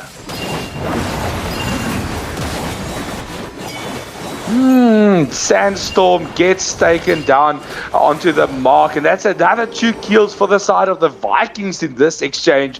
So at the 7-minute 45-second mark, it's already almost a 4k gold lead in favor of Vikings. 2 tier 1 turrets down, so the map control is firmly in their own 2 hands. Yeah, the marksmen as well. They've got pretty much a very similar build going. They're going for the Holy Trinity. Got similar amounts of items completed. But this carry into such a tanky lineup, the Uranus, the Bucks here, she is, as you were stating earlier, going to be extremely deadly. Definitely. I mean, they definitely need to watch out for this carry. The circling eagle onto that Faza. Flicker has been committed, but Matilda just doing so much damage onto that mage. I have to say this Selena pick was very, very good, just to catch that stationary Faza and just burst everyone down. Yeah, Selena is definitely a good counter to the Faza. Engagement here onto the Uranus. He is tanky, but can he eat up all this damage? Carry with the light wheels out. Uranus healing through it. Stuns come out all around, but it's really this Matilda. She's keeping everybody alive, guiding wins and all, helping with the setup. Jupiter once more into the mix as they take down the box here underneath the tier 2 turret. Beautiful. And I'm loving seeing this Khalid going for more of a hybrid build instead of a full tank. Already the Sea Halberd is there for the Uranus along with a few tanky items. So he definitely has the ability to start dishing a lot of damage onto the enemy backline if they don't keep safe. I mean, 5 seconds up into the next Lord, and Vikings already in a firm position to take this uncontested. Yeah, I think Getz has joined us again. Getz, are you back? Hear me. Yeah, I can hear you now. Alright, yeah, there was just some technical difficulty, sorry about that. Yeah, I heard some of the things that the great Waylander Gaming has said, right? But Carry is doing crazy amounts of damage. It's already 9 minutes in. It's not going to be very easy for them to get in here. That Carry is playing extremely safe. Look at that Moskov, like, going in just... it is over. He split pushed at, like, the wrong time. Now it's going to be a 4v5 uncontested, defense. I don't know if there'll be... Oh, there's no minions, however. But... That is a pterodactyl going in. I can't even call that a lord anymore. I mean, no, the minions being able to push in with the Lord, so that is definitely lost opportunity, but they're definitely focusing onto this mid-tier 2 turret. Victor being hit by that abyssal arrow, but to no avail. They're definitely just trying to focus the objective. This is the discipline Vikings usually go in, how they win their games with this discipline. So you're trying to say And Vikings I mean, along with that also, Carrie has already the Trinity build online, so now she will start being able to shred through the entire enemy team. So Shroomsy with the racist comment saying that Vikings are normally not disciplined in their warfare. Very nice, Shroomsy. It's true. I mean, they just barge in full, all out. One shield, two shield, one spear, dead. I'm just waiting to see it. That Selena is kind of annoying. Yeah, the Selena is doing a lot. As you know, she is 2-0-6. That whole team is just fully stacked. The only person who died is that Raj over there. They're like having control right now. They're just camping it out, waiting to bait out someone. They're trying to force YSS to just use his ultimate. They're just gonna camp over there. It's definitely a good way just to camp out the YSS. That is the main problem. I mean, Roger is not having a good time. 0-1-4 currently, but his build is starting to get up. As you know, Roger is more of a mid to late game hero. As soon as he gets that items up and running, he will start doing a lot of damage. And Feather Airstrike onto Handsome with that carry. She's in a lot of danger. The Sky Piercer does trigger, but Khalid is into the mix. He gets the kill, but from the side, Spectre's there with the Uranus along with Birdie, but Carry's still there. Light Wheels is active. He takes down Birdie, and the Abyssal Arrow once again lands, and that's another kill. That Abyssal Arrow is so deadly. But after the carry died, the Selena was just coming in clutcher with her magic damage. It does a lot of burst damage in there. I don't know if tanks will be able to handle both of those two at the same time, the carry and the Selena. Especially now that Lord is up. No tanks, Lord is up. Don't know if but they decide not to go for the Lord. They are trying to push the top lane, the YSS, but he will ult. Maybe we will see a weird steal here or not.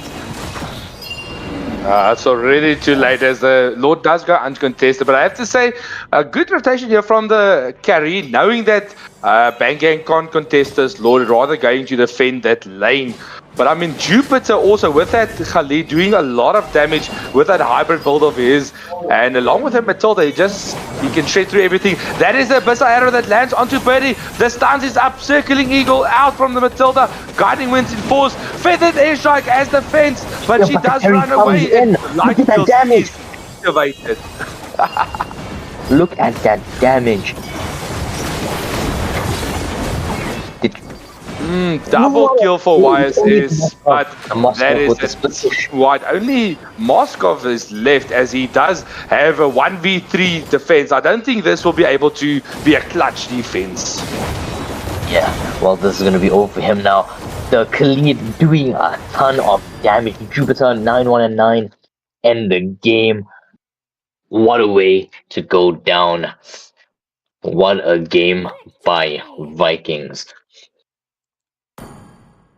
So I have to say, Vikings is really, really impressive. I mean, they had a very good game last night as well, but this was the two top of the leaderboard facing off against each other, and I have to say, Vikings showing us a very one-sided and dominating performance thus far. Yeah, there was not much they could do over there in that position. That was just insane. Yeah. That was a very, very, very strong game from Vikings as the first match of this best of 3. So they just, I mean, they're already sitting top of the group. They have 2 victories. They beat 1 HP yesterday, and they've taken a victory against Bellatrix's just earlier today. This is going to be their final game of Group B for them, so they will be hoping to seal the deal 2-0 fashion and secure their spot, number 1 spot, which I suppose would help in terms of the draft for round 2, the knockout stages. Yeah, indeed so, bro.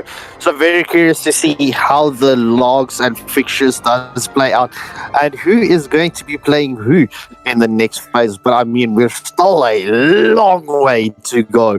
I mean, we've still got groups all the way up until H. We are only concluding Group B at this point in stage. So viewers, if you need to know, we're going to be here for a very long time with you. So we're just waiting for the teams to ready up. We will be getting into the lobby, the drafting lobby. Kronos, to answer your question, the other guy is Getz. He's also part of the Waylander Gaming team. So he's probably going to wave at you because he does like to wave. Now, doesn't he have such a nice wave, huh? As we get into the drafting phase. I hand you back to Lotus and Skarpskinkel as they lead us through the draft. So, Handsome from Vikings with a first ban for the side of Vikings. So, first pick going in favor of Vikings this round, and Bangang will obviously have the second pick. But now, this beckons the question, right?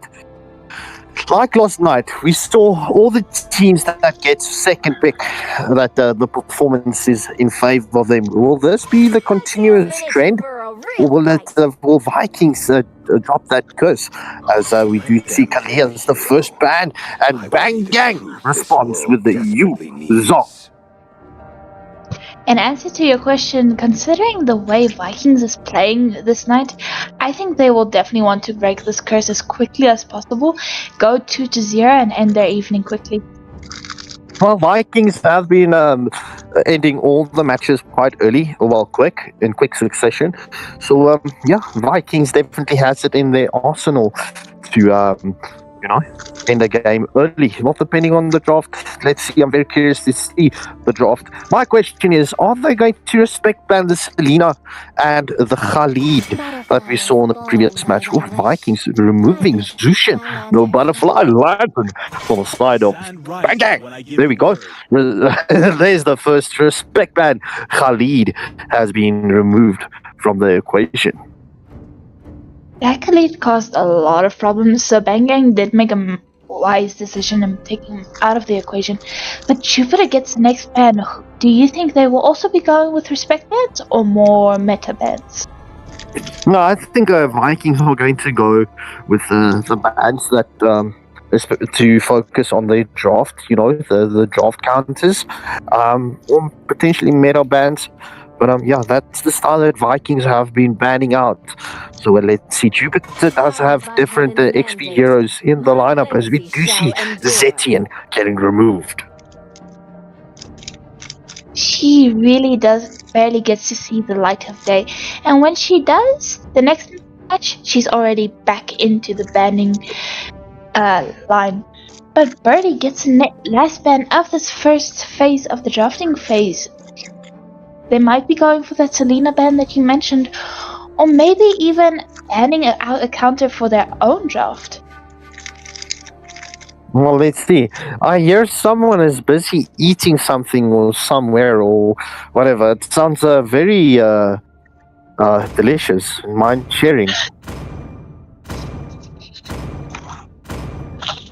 I thought as much as Bang Gang bans out Matilda. So Hansen with the first pick for the side of Viking. Whoa, swapping out with Diet Pepsi, bringing in Camilla. So they will be the cursed blood into the mix-up here. But Carmella isn't the most tankiest of roamers, so they probably might go for another sustainable XP laner unless they go for the unconventional and put the Carmella into the XP lane. I don't think they will put the Camilla into the XP lane. I mean, Camilla, yeah, died Pepsi. We all know him. Kings being the roamer. Having that large, area of crowd control, I mean, definitely Camilla can be a good hero, as we do see Smurf does swap out and brings in the Vaza, and Spectre brings in the CC. You know, currently predicting that Jupiter will be going for the tankier lineup in the XP lane. To the abyss. So once again, we see the Selena into this mix in the hands of Cat Meow Pew Pew. This Selena is just crazy tonight, and to be honest, I'm excited every time I see him play her because we can expect some clutch plays. How do you know Cat Mew Pew Pew is a male? Should I call them an it? No. We're wondering about inside information here. I don't know how you've been checking up on the people just because they got their profiles available for us and the admin staff to see. So, I mean, you might be checking and scouting the people out there, Lotus. You know what you're doing in the admin files there. Very suspicious behavior. As Birdie brings in the Kufra. So, Kufra into the mix for the side of Bang Gang. Wanting to close down the distance. Not just, I don't know who the Kufra was picked up for just yet. Well, potentially for the Nolan, but let's see. Nolan for the side of Vikings. So, the phase 2 of this potentially second and final match. If Vikings does take this matchup, Bang Gang get the return dubs, as we do see Bang Gang removes Phoveus from the battlefield. Phoveus rarely gets a chance to go into this 5-man scenes. Same as the TN, because as we mentioned before, his sustainability is crazy, and when he just jumps around with his ult like Bunny, but Ethan gets banned from the side of the Vikings. I will choose my Yeah, own so not allowing CC to pick up his YSS. Bang Gang going with the Arnold ban, and Vikings responds with the Joy ban. Definitely annoying and did their homework on Bang Gang. But Bang Gang also has a good hero pool, so even with all these bans, CC still has several assassins to go for, or even the more sustainable junglers, but let's see what he goes for. Oh, Blackberry, Bam Blackberry had a child, Bam the thing went wild, Bam And CC is just using this time to go through the options, picking his hero quite patiently. But let's see, 5, 4, 3. And here he switches up. Yes, sorry. Destiny picks up the Harris. So, ladies and gentlemen, that was quite a long wait. 50 seconds of your time. So, please utilize that time by please hitting that like, share, and subscribe button. Vikings with their final picks here. Who will Jupiter and Handsome bring into the mix? It's XP and Marksman that still needs to be brought to the playing field. But that lovely. Handsome showing us Clint. Will it be Clint? Jupiter on the Lapu. We do know Jupiter can do devastating things and crazy things with the Lapu. Oh no. Jupiter going with Guinevere and Handsome. Well, let's call him Handsome Jack from Borderlands, as Handsome does pick up Clint and Cece with Lotus's boyfriend, Hayabusa. And without further ado, ladies and gentlemen, we will be handing you over to Mr. Getz, Crackdust Crusader, and Shroomsy as they take you through and potentially the final match in this best of 3 series between Bang Gang and Viking series. So if you have not put your votes in yet, now is the time to choose between the two teams who is going to pick up the dubs here. Without further ado, into the match we go. All right. Alrighty. I mean, interesting match so far. The drafting phase, I am very interesting to see this Miller combination. She has a lot of lockdown ability with that Selena and the Guinevere. So I would definitely favor Vikings draft in this regard. I don't know, what's your opinion, Gets? Well, we've seen that Selena do some pretty crazy things last game. Now that they have Nolan, someone who can just like do one shot severe, with a Guinevere who can make you get stun locked for like years on end. So this is going to be out. And they have a Camilla. Think about that. This is just a very crazy matchup. I am actually looking forward to seeing the combo that they're going to pull off with this set. But, we can't undermine BG as well. They do have a Kufra with the Farsa and a CC with some split pushing potential over there. Definitely.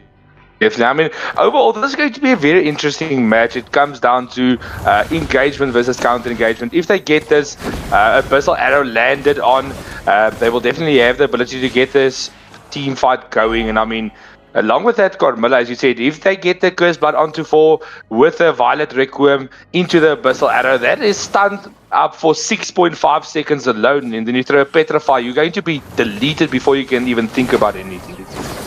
Oh, yeah. There's not much you can do in a situation like that. Definitely. I mean, that's something you have to always watch out for, is that chain CC. If they can get the skills layered, it's going to be a lot of danger. But I'm loving seeing always Harith in the gold lane. Harith is one of the best lane bullies in the gold lane if played correctly. Oh, yeah. Harith has great poking potential over there, especially into, but it is Clint. They will trade with one another probably, but because Clint has a great early game. Oh, Definitely, it goes in. No one is at top lane. It's only, but they decide not to go in. They just want to camp it out. The whole team from BG is at bot lane, while the whole team, beside from the gold laner. But it's Definitely. I mean, I'm loving the rotation coming out from both teams, but Bangang already in a prime position to take this turtle. Kufra getting the charge up. Hayabusa's into the mix. Will he get the retribution? Feathered airstrike. Retri goes to Hayabusa. Shadow kill onto Nolan. Gets a kill. Violet Requiem is onto Birdie, but to no avail. They keep the fight going. CC's into the mix. That's another kill. Will Cat Mew Pew Pew get gunned down, but she dashes to safety as they do engage this red buff as well. Yeah, well, that's a steal. He got a whole 2 levels above Nolan right now. That is going to be very punishing for Vikings. If the BG manages to capitalize on this on this advantage, it's going to be troubles for Vikings over here. Oh, the knocker from the Jupiter onto CC, but he gets that shadows out just in time, just to keep him honest and back to safety. So this rotation's coming out from Smith and Spectre, swapping lanes, going with each other, and this 1v1 in the top lane. There's no solid ganks on the gold lane so far. Both are just last hitting the minions, going back to the bushes, staying safe. So this is a lot of discipline you don't usually see in gold laners. Yeah, that is right. But I would just try to keep a cool head right now if I was in Vikings, because it's not over yet. It's only 1.5. It seems like little, but it's actually a lot. But it is just 1.5. Oh, nearly gets the Harith. Harith just survives with 1 HP. The whole team dived the Harith, but he came out alive still. And that is the power of the Zaban Force. I mean, that shields he gets from his dashes, that definitely saved him in that exchange. I mean, the Nolan went in with that fracture, but not being able to catch the Harith out of position, that Purify coming in clutch. And I mean, the next Lord of the match, turtle of the match is up in 7 seconds, and it does not look like Vikings has any mind to trying to contest this. Hayabusa already having such a huge level advantage of that. There's no way he will be able to contest that. And there's a shadow kill with a curtain call. That's one kill. Jupiter in a lot of danger. CC melts her and deletes that Guinevere. So that's another 2-for-nothing exchange in favor of Bang Gang as they secure the objective. And already the Zaban Force on the top lane just to secure that gold sheet as well. The engagement onto the blue buff, and that's a stolen buff from Nolan. Yeah. Someone was like, oh no, Costa's cuss. You know, I'm not gonna name names, you know who you are. There's one streamer that loves the casters curse, but it does not seem like. Yeah, I was favoring Vikings with this match, but currently Bang Gang did throw out a full 360, showing us how dominant they can be. I mean, they're not out of the game just yet, and wow, what an engagement! That shadow kill onto Clint, just taking him and sending him back to Valhalla. Well, if the Vikings don't have that high of an early game right now because the Clint has fallen behind. It is the middle game right now. The Nolan and the Clint won't be able to do enough damage. They have to just hold out until the late game, wait for BG and see if they make any mistakes and they try to force an end. Definitely. I mean, and if you are Bang Gang, what you want to do is just to keep all the jungle clear. We don't want this Nolan to come online. Just keep taking his blue buff so he does not have the energy. Take as much farm as possible. And even, the full engagement into the mid lane. The fracture is underneath the turret. Cursed Blood onto 2. Nolan is into the mix. And Birdie will be taken down by Handsome. And that is a tier 1 turret in the mid lane falling in the hands of Vikings, as that was a 3-for-1 exchange. Well, even though I said all of those things about Vikings, they do have an amazing comp when it built around lockdown. Yeah, if they can get that Cursed Blood combos going, that will definitely give them the favor. Wow, beautiful flicker from the Guinevere. Oh, and that is why Guinevere is so deadly. The flicker with that Violet Requiem out of nowhere and you taken down. So this is a complete 360 from Vikings. Already taking an objective and going for the top lane tier 1 turret as well, giving them the map presence they need. Now, I think it's about even of here when it comes to the towers. Just say Vikings is slightly better because they do have the mid tower, but wow, what a turnaround. I was not expecting that. Well done to the Guinevere. That was an amazing set over there. And I have to say, this Farza, along with that Hera, they're just doing a lot of burst damage and taking down that Guinevere in a few seconds. So that's overall a very good engagement. And it seems like 4 members of Bang Gang in the mid lane just trying to even up the turrets in this regard. But they have to watch out. If that Kufra gets that Tyrant's Wrath onto more than one player, that will definitely be dangerous. What? A knockup from the Guinevere, but she does not commit it. The Cursed Blood into the Feathered Airstrike, but Kamala is in a lot of danger. She will be taken down in this exchange as Vikings retreat from that engagement. Yeah, well, it's only a 1 death of there. Good thing was Aroma. Nolan should just be a bit more careful. But as you saw, now that BG just decided to wake up a bit, decided to stay for team fights because they realized that they were getting picked off a little bit. What? The Guinevere damage is just crazy. Oh, wow. Oh, that Violet Requiem, if she gets a knockup onto more than one player, they will definitely be taken down. And the Tyrant's Wrath was committed onto the Clint, but there was no follow-up from Bang Gang. So we definitely need Bang Gang to switch it up a notch, get that communication back online, and not fall under the pressure. The next Lord is spawning up in the next 9 seconds. Well, now we will just see what's happening over here. They all are trying to start the Lord fight over there. They're trying to slow push top lane. Clint just farming up a bit more. They're all going to be rotating there. We're going to be seeing a big Lord fight. Guinevere nearly getting half health of the Kufra over here. Everyone is just all roaming around, not sure what to do. They're just waiting for their roamer to just go in. Ooh, but the... And I mean, smoke potential coming out from the Selena and the Guinevere is definitely in danger. The knockup coming in from the Tyrant's Wrath, also committed into the Feathered Airstrike. That's a lot of damage. And there comes the Zaban Force into the Cursed Blood. But that's a lot of damage. Nolan is taken down as well. And Destiny gets caught out by the Handsome. But Clint is in a lot of danger as well. But it does seem like he is escaping the clutches as well. Oh, You saw that what an Clint is starting to get online now. He's starting to do a lot of damage over here. Selena is trying to get onto the higher. Oh, fitted airstrike, but it was just a bit too late over there. Just a bit closer and maybe would have gotten the kill. But you saw the Clint is coming back on now. Let's see his items over here. He has a Blade of Heptases over here with Endless Battle. Endless Battle is a great item actually. I feel like the Assassin build for Clint isn't as good as his crit build. The one where he goes But they go with the engagement. The Curse Blood does land on 2-2, and they get the skirt and call into the Feathered Airstrike. Jupiter is on 1 HP, and that Lord was taken by Vikings. But they did lose a member in that exchange. Carmilla once again gets the taken Lord just down. spawned immediately. Didn't even have time to rest. The moment he got knocked down, he just came back up.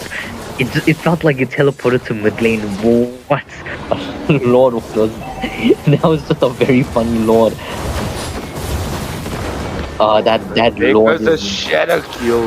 yeah, that Lord is in favor of BG. Look at that. Hayabusa getting a double kill. Smurf just chasing down this Nolan, but as you know, Nolan with the fast fingers just securing his own safety. But that Hayabusa is dishing a lot of damage, taking down both of the main damage dealers from the side of Vikings. Yeah, well, he is nearly full level. Look at the side of Vikings. They're all still around level 11. It's not going to be easy for them to not get one shot, if you know what I mean. However, if they do manage to make it to late game, that higher booster damage won't be as big as it is. You remember they did give him a big nerf. It's just that higher booster got steamrolled so hard in the early game. Curse Blood onto 2, Feathered Airstrike just used to zone out the enemy. Catmew is in a lot of danger. Shadow kill has been committed, but Birdie also falls in that engagement. It's a 1-for-1 exchange currently, but we still have that Violet Rico from a Guinevere available, but it does not look like Vikings are going to overextend here. Vikings is just playing it safe now. Their tank is destroyed. He got killed by, surprisingly, Selena. Somehow. Selena's just doing a lot of damage, but yeah, they don't have a tank. It's only the CC. They need to just try to not split up too much, or else they'll get picked off. Yeah, I mean, this is the point of stage where we know they have a 7 kill advantage in favor of Bangang, but only a 1k gold lead at that regard. So gold fairly even, and this is a back and forth match. So anyone can take this fight. The Lord is only up in 40 seconds. So it all comes down to who misplays, who outsteps, and who gets taken down. But both teams are playing solidly so far. Let's just see what happens. They were a little bit small, minor mistakes here and there. But, it's just a normal thing. Everyone makes those. And they playing like how it is right now. This team's not going to be easy to beat in future as well. Oh, definitely. I mean, Bangang just doing a beautiful camp here onto the mid lane, just giving vision around the Lord, around the mid lane, so that they can't get caught out. The concealed play is out from Bangang. Birdie trying to get into position, but that abyssal trap just zoning them out. Gaming. Selena is just crazy with the vision of VR. Has way too much vision. That's one of the things I love about Selena, is that she can just lay traps every single 3 seconds. The vision is just crazy for her. But the whole team now, the top lane is being slow pushed too hard. I know it's looking favorable for BG right now. Clint trying to make his way there. Everyone is leaving mid, but no one's going to catch it on time. Maybe the Clint will try to slow push here at top, but no, he's going to try to get this Lord. They're all going to go in. Nolan trying to get his energies and gets it up. And there's a charge up from the Kufra, does not land. Pepsi's just trying to get into the enemy backline. Nolan is there onto Faza. The Curse Blood lands onto 2. Zappen falls into the Tyrant's Wrath. Birdie gets deleted. Clint over here going to get killed. Oh, he uses a Wind of Nature over there. Shadow kill being committed over there. The Hayabusa manages to get a double kill. Nolan's the only one left alive. A 4-for-2 exchange. Not looking good for the side of Vikings of here. They need to show a bit more patience in this exchanges. But I mean, Nolan, what? Check that damage on Nolan, bursting the CC in one skill combination. But that is a Lord uncontested for the favor of Bang Gang. So this will be a 4v5 defense as the Lord will be battling down in the next 20 seconds. That is a long wait. So by that time, most of the players will be back up. It's only CC that's going to be about 5 seconds late to the party. But I mean, it's still, if they freeze the lanes and time the lanes correctly, they will definitely be able to get that exchange. But one thing I have to say is Vikings need to watch out for the counter-engage potential coming out from that Zabin Force and the Tyrant's Wrath. If they get caught out again like this, it will be a game in the favor of Bang Gang. Yeah, that Kufra is just ruining their setup over there. They just have to just be mindful that they also have CC, BG. Definitely the concealed play here out from Birdie. Charger from the Kufra is in. He gets a knock up onto Camilla. Just knocks it back. The feathered airstrike just using a lot of damage. There's a Curse Blood onto Nolan into the mix. Just poking around but not doing a lot of solid damage. The Violet Requiem onto Hayabusa, but he does have what? The Kyrie moment drops the immortality into the Winter Crown and survives. Hayabusa there with some crazy plays in his head. Like I just imagine the amount of practice we have in custom games to try and do something like that. That's a real Kyrie moment there. But Birdie in a lot of danger. He does figure out Hayabusa with a shadow kill onto the Flint gets taken down. But Hayabusa also gets deleted by Nolan. And Nolan damage is crazy now. Now that it's late game, Nolan can still manage to one-shot players of here. Nolan is awake. Early and late game is where he comes alive. It's just a shame that a lot of heroes on the side of BJ have a lot of dashes to avoid his ultimate of here. So he just has to wait it out. Well, that's how you play assassins. You just have to be patient over there. That's exactly what this Nolan did. It all comes down to the discipline. If they can get that Cursed Blood, then that gives Nolan enough time to get that fracture correctly placed and then one-shot a lot of the enemy teams. I mean, he one-shotted a CC because she stood still. So if that happens, he can basically take out the whole entire team, except for maybe Birdie on that Kufra, because Kufra at this current point of stage is basically full build. Yeah, I even wonder how many stacks he has on Thunderbolt. If he even... Oh, he's not building Thunderbolt. Okay, that is a bit weird. I love Thunderbolt way too much. You get like 43 stacks of, armor from that. It's kind of crazy. But I mean, his basic attack with an enhanced state has the range of a marksman, but Vikings not waiting for this position. There's the Violet Requiem onto the Birdie, gets taken down, shadow kill in response. The 7-4 has to commit it. There's blood onto 3. What a set from the Vikings. Vikings will take this. The Lord is going to be gone. It is a wipe out. They're going to push mid lane. They're going to try to end this game. I think it's over now. I think that is over. I mean, what a beautiful, that Cursed Blood landing onto 3 along with the Selena's, and that is what secured them the Lord. And this will be the game. I mean, the only player spawning up is Birdie in 10 seconds. But I think there's they're just killing themselves to make a way, to make sure that the cannon minion is untouched. They're doing all that for one cannon minion, but wow, what a game. What a play by Vikings, that final set. It was just a game changer for them. Oh, that Cursed Blood. But I have to say, like, Vikings took this game. CC got the MVP for Bang Gang, but I want to say that CC, the player CC, Hayabusa's moment with that Kyrie play, swapping the immortality for Winter Crown, then for the Rose Gold Meteor. That's not something a lot of players can do. You need to have that fast fingers in your arsenal. But yes, that was extremely well played to both teams. So it was great having them tonight.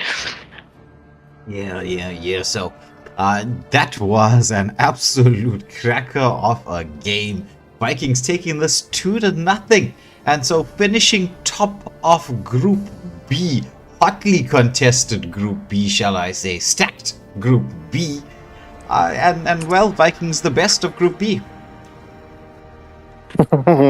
Indeed. So, I mean, who expected the tides to turn onto Bangang in the second match? I mean, I didn't see that coming. I thought Bangang was going to bring this in.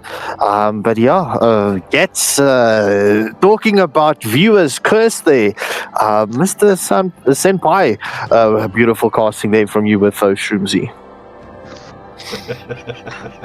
Thank you. Mr. Senpai is like an anime character. So, ladies and gentlemen, this does conclude the second match. So, in the meantime, while we get the next round of teams up, Wei will put up the intro for you, and we will be back shortly. Stay tuned.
Like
we want retribution.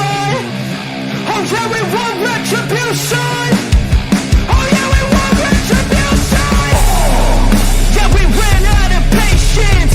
Boil up with the cold hard hatred.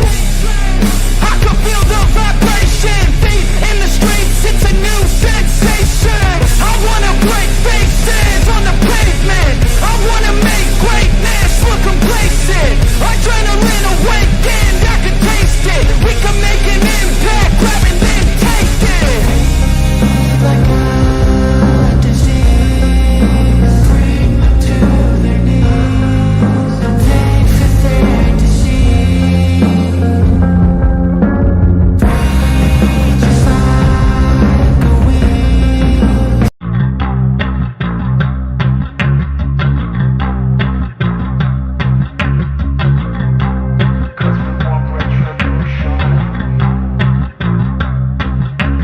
Feed like a disease, bring them to their knees. They'll pay for their disease. Just like a weed, spread into the streets. Time to make them bleed. 'Cause we want retribution. 'Cause we want retribution. Oh yeah, we want retribution. Oh yeah, we want retribution. Oh yeah, we want retribution. Yeah, we ran out of patience. Boil up with the cold hard hatred. I can feel the vibration. Feet in the streets, it's a new sensation. I wanna break faces on the pavement. I wanna make greatness look complacent. Adrenaline awakened, I can taste it. We can make an impact, grab and then take it. Like a disease, bring them to their knees. Pay for their disease. Just like a weed.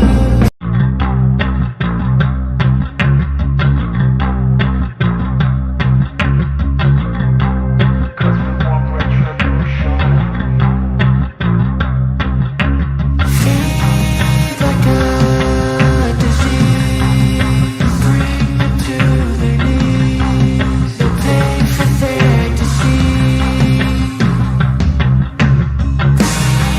Just like a weed, spread into the streets.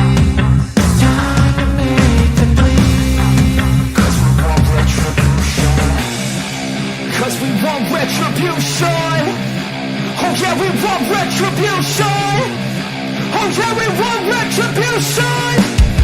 Oh yeah, we want retribution. Yeah, we ran out of patience. Boil up with the cold hard hatred. I can feel the vibration. Feet in the streets, it's a new sensation.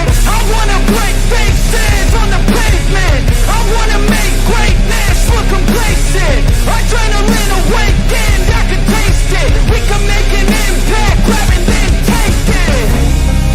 Like a disease, bring them to their knees.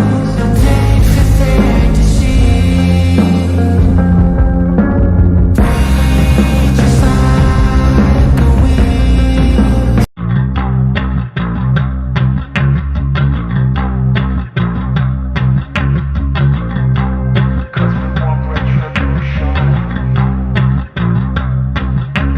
Feed like a disease, bring them to their knees. They'll pay for their disease.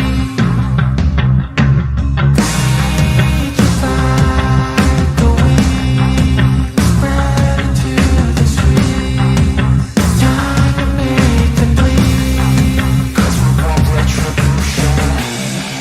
'Cause we want retribution. Oh yeah, we want retribution. Oh yeah, we want retribution. Oh yeah, we want retribution. Yeah, we ran out of patience. Boil up with the cold hard hatred. I can feel the vibration.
retribution. Oh yeah, we want retribution. Oh yeah, we want retribution. Oh yeah, we want retribution. Yeah, we ran out of patience. Boil up with the cold hard hatred.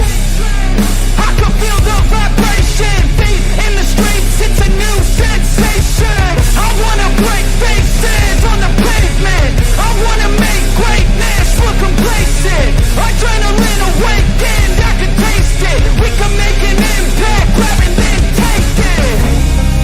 Like a disease, bring them to their knees. No day for fantasy. Just like a weed.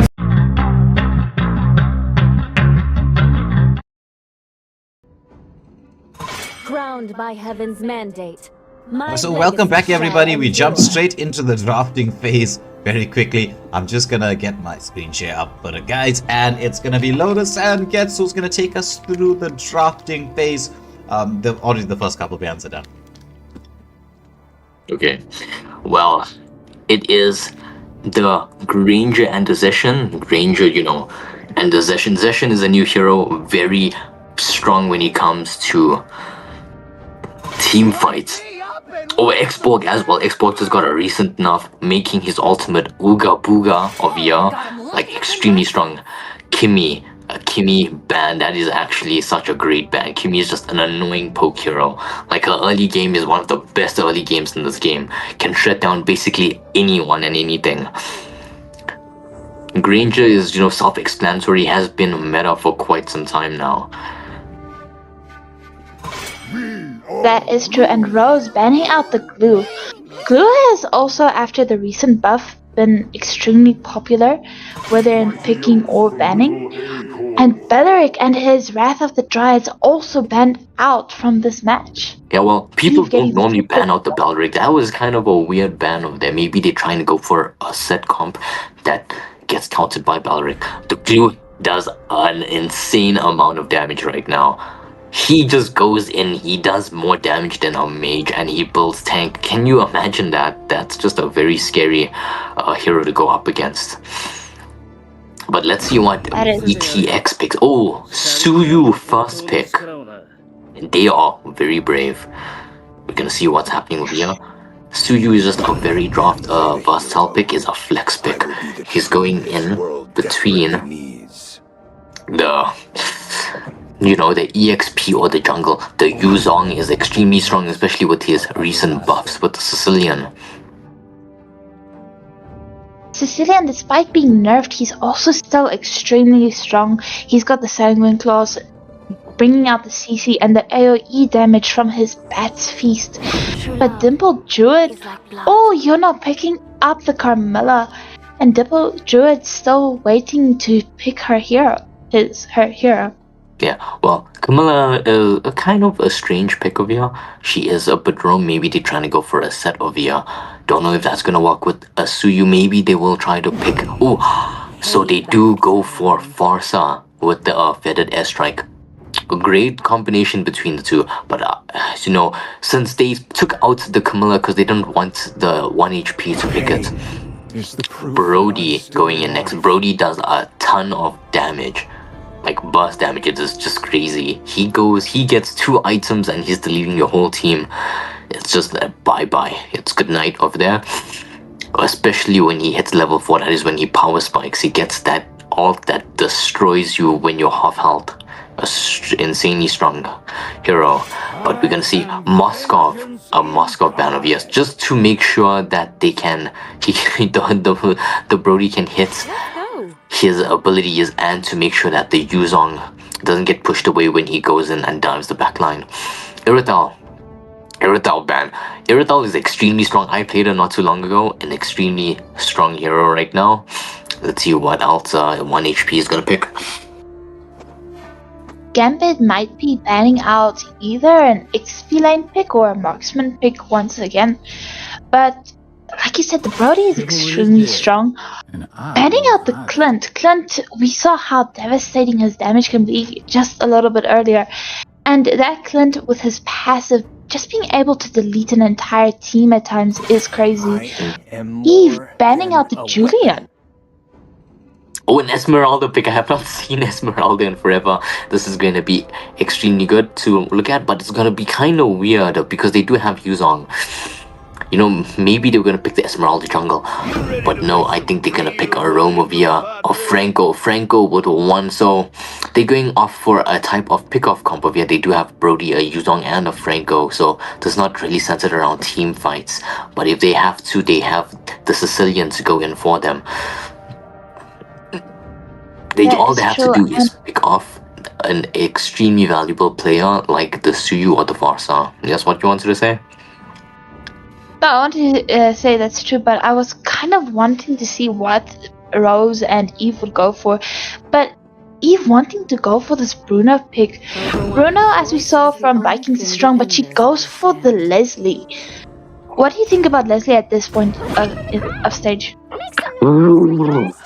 Leslie Gaming. I love that hero. I've been like playing with my own squad immortal order. Leslie just carries a ton of games.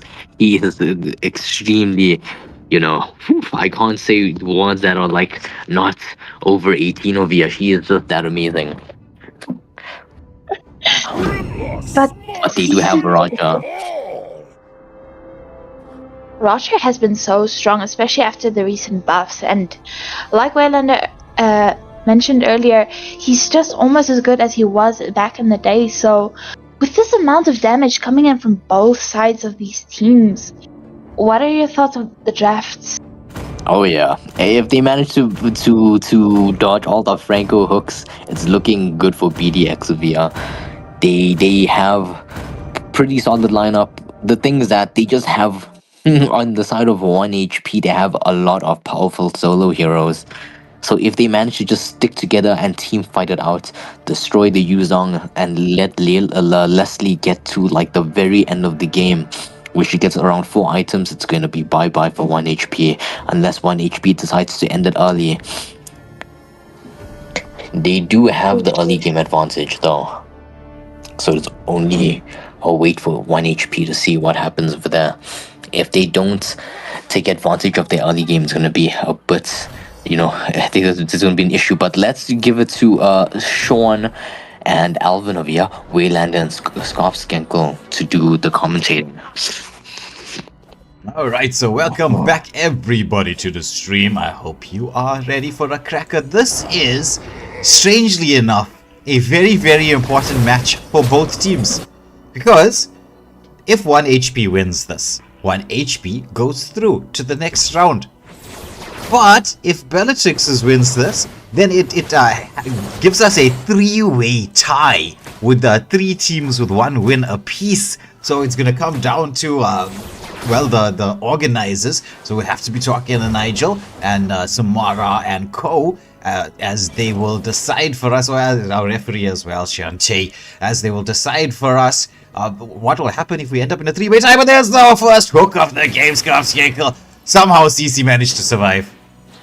On to Rose, bro. That was so close, but a beautiful hook coming in from Bunny. But like you mentioned, bro, this is going to be interesting because this is going to put the teams in, well, a very big predicament. But let's see. It ain't over till the cookie crumbles. And let's see how both teams are currently cooking as we do see the engagement onto Bunny. Ketsuka with Suyu onto the Franco, but nothing avail. Yeah, nice movement in there. Yeah, nice movement there from Ketsuka. Opting not to just rush for a small camp, deciding maybe let me get a bit of poke damage in here, prevent the rotations that are coming through from 1 HP. Sanguine Claws comes out onto the Camilla. Just a slight displacement. There's a hook once more. Bunny on point. Oh, if Bunny must be thinking, if only I had that bloody hunt available. Bloody hell. Bloody hell. That would be so not too far away. We do see another hook, but not landing onto Suyu. The first turtle of this match has spawned up. Currently 1 HP does have the number advantage here at the turtle. Trying to get that pressure onto CC, but a Sanguine Claws does miss as well as the hook. Yeah, the game changer of an ulti that could make a difference here is going to be this Yuzong. He has the Black Dragon from, there's the stuns coming out. Faster with the feathered airstrike. However, Yuzong, he's into the backline. There's a lot of damage being dealt there. The Bat's Feast used to displace. However, Dimple Druid managing to reposition, so lots of skills being cast. The Black Dragon is still available. Suyu starting this up. There's the Black Dragon form coming out. Roger goes in. Does he get a time to land that Lycan Pounce? The stun comes out from Camilla, but Yuzong, he doesn't care. He's into the backline. The stuns are up. There's the curtain call as well. Yuzong frontlining, zoning everybody away. First blood, first turtle. The way of 1 HP. Yalla yalla, skipping on the way to the next objective. Oh my word, now I've got the hiccups. But nonetheless, beautiful plays. It's just 15 seconds past the 3-minute mark. Y'all, Skip has got that 2.1k lead. And well, the first blood going to Yuzong. What a first engagement. As we do see the engagement continues here in the bot lane. Bat's Feast has been committed from Sicilian, doing some damage, not a lot of damage just yet. It's still a bit too early for him, but we do see Silver Surfer just trying to clear that minion wave to get the minions under the turret so that they can get this engagement onto Bellatrixus. Yeah, you gotta be careful of the Franco hook. You gotta be careful. He has that Bloody Hunt available. Eve there. Getting back to safety, just knowing that something is in the offing as once more the mid lane battle is gonna begin. So 1 HP, definitely putting the screws onto the wheels here with the pressure, as we did see that hook onto Camilla, but Camilla being able to use her second skill to escape the clutches of Franco. So I think the chat will want to know from you, Scarfskenko, what cookies it is, as we're just watching the CC engage. Pops the Vengeance, nicely done. A lot of poke coming in there from Rose on that CC. She's making some good rotations across towards the mid lane. Oh, that feather airstrike coming in from Faza onto Silver Surfer, just poking Brody down to, well, quarter HP, as we do see the ultimate snipe coming in from Leslie, and Leslie gets the kill onto Brody as Bellatrix is onto this tier 1 turret in the bot lane. And Beanies, to answer your question, it is any cookie you love, bro. Me personally, I'm a ginger biscuit fan, or anything to do with peanut butter, but nonetheless, enough of biscuits. Let's get back into this match. Second turtle has spawned up. Yeah, so both teams, feathered airstrike coming through once more just for the zoning. Mid lane turret being taken down. So 1 HP, even though they traded the marksman and the bot lane, taking top and mid. That's two big things. There's the Sanguine Claws coming out once more. This is going to be a bit of a re-engage. The curtain call, beautifully done by CC the Flicker. However, Yuzong, he's into the mix. Now he throws out the Black Dragon form. Is he going to target that Leslie? They're chasing down the Suyu eliminated in his own jungle. As Roger's like, let me take this red buff before I start off this second turtle of the game. So 1 HP. Very quick switch of gears here as they've picked up, well, what is that? Just under 4k gold lead? 3.5, yeah, shall we say? Yeah, let's call it 3.5k, and a 2-for-nothing exchange for them as they do take the second turtle of the match.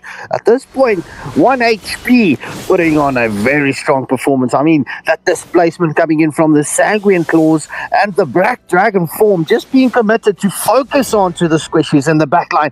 And as I mentioned that, we do see the kill onto CC from RS Kun.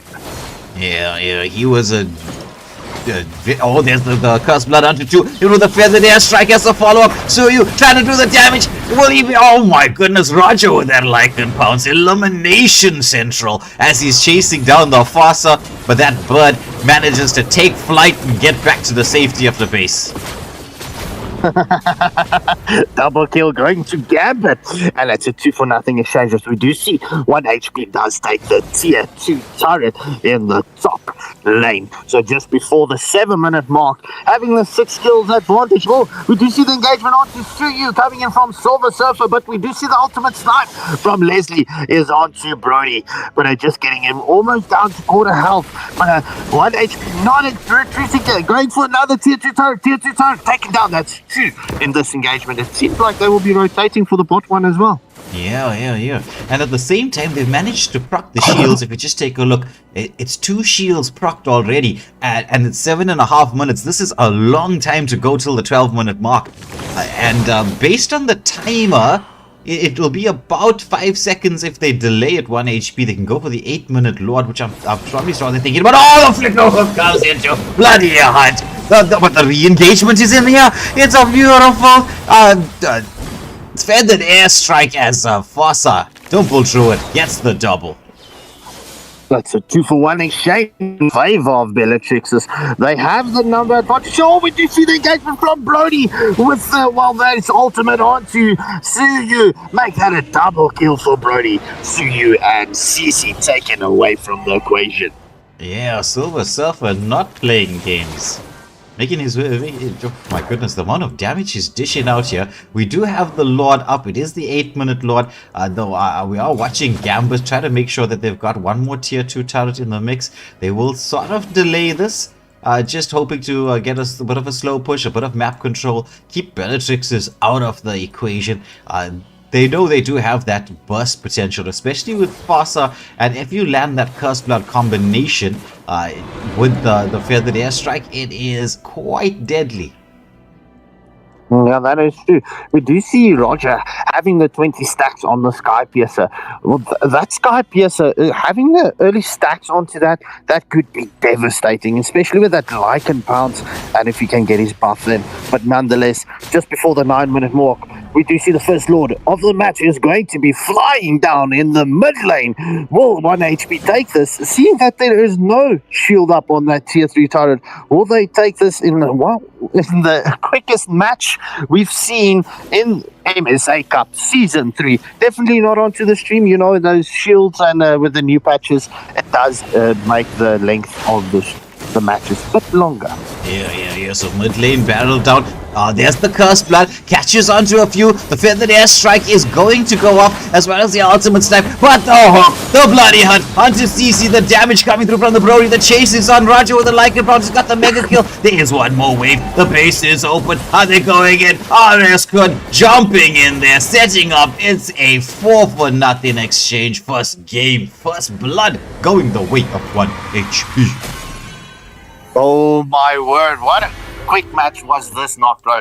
Under 10 minutes. This does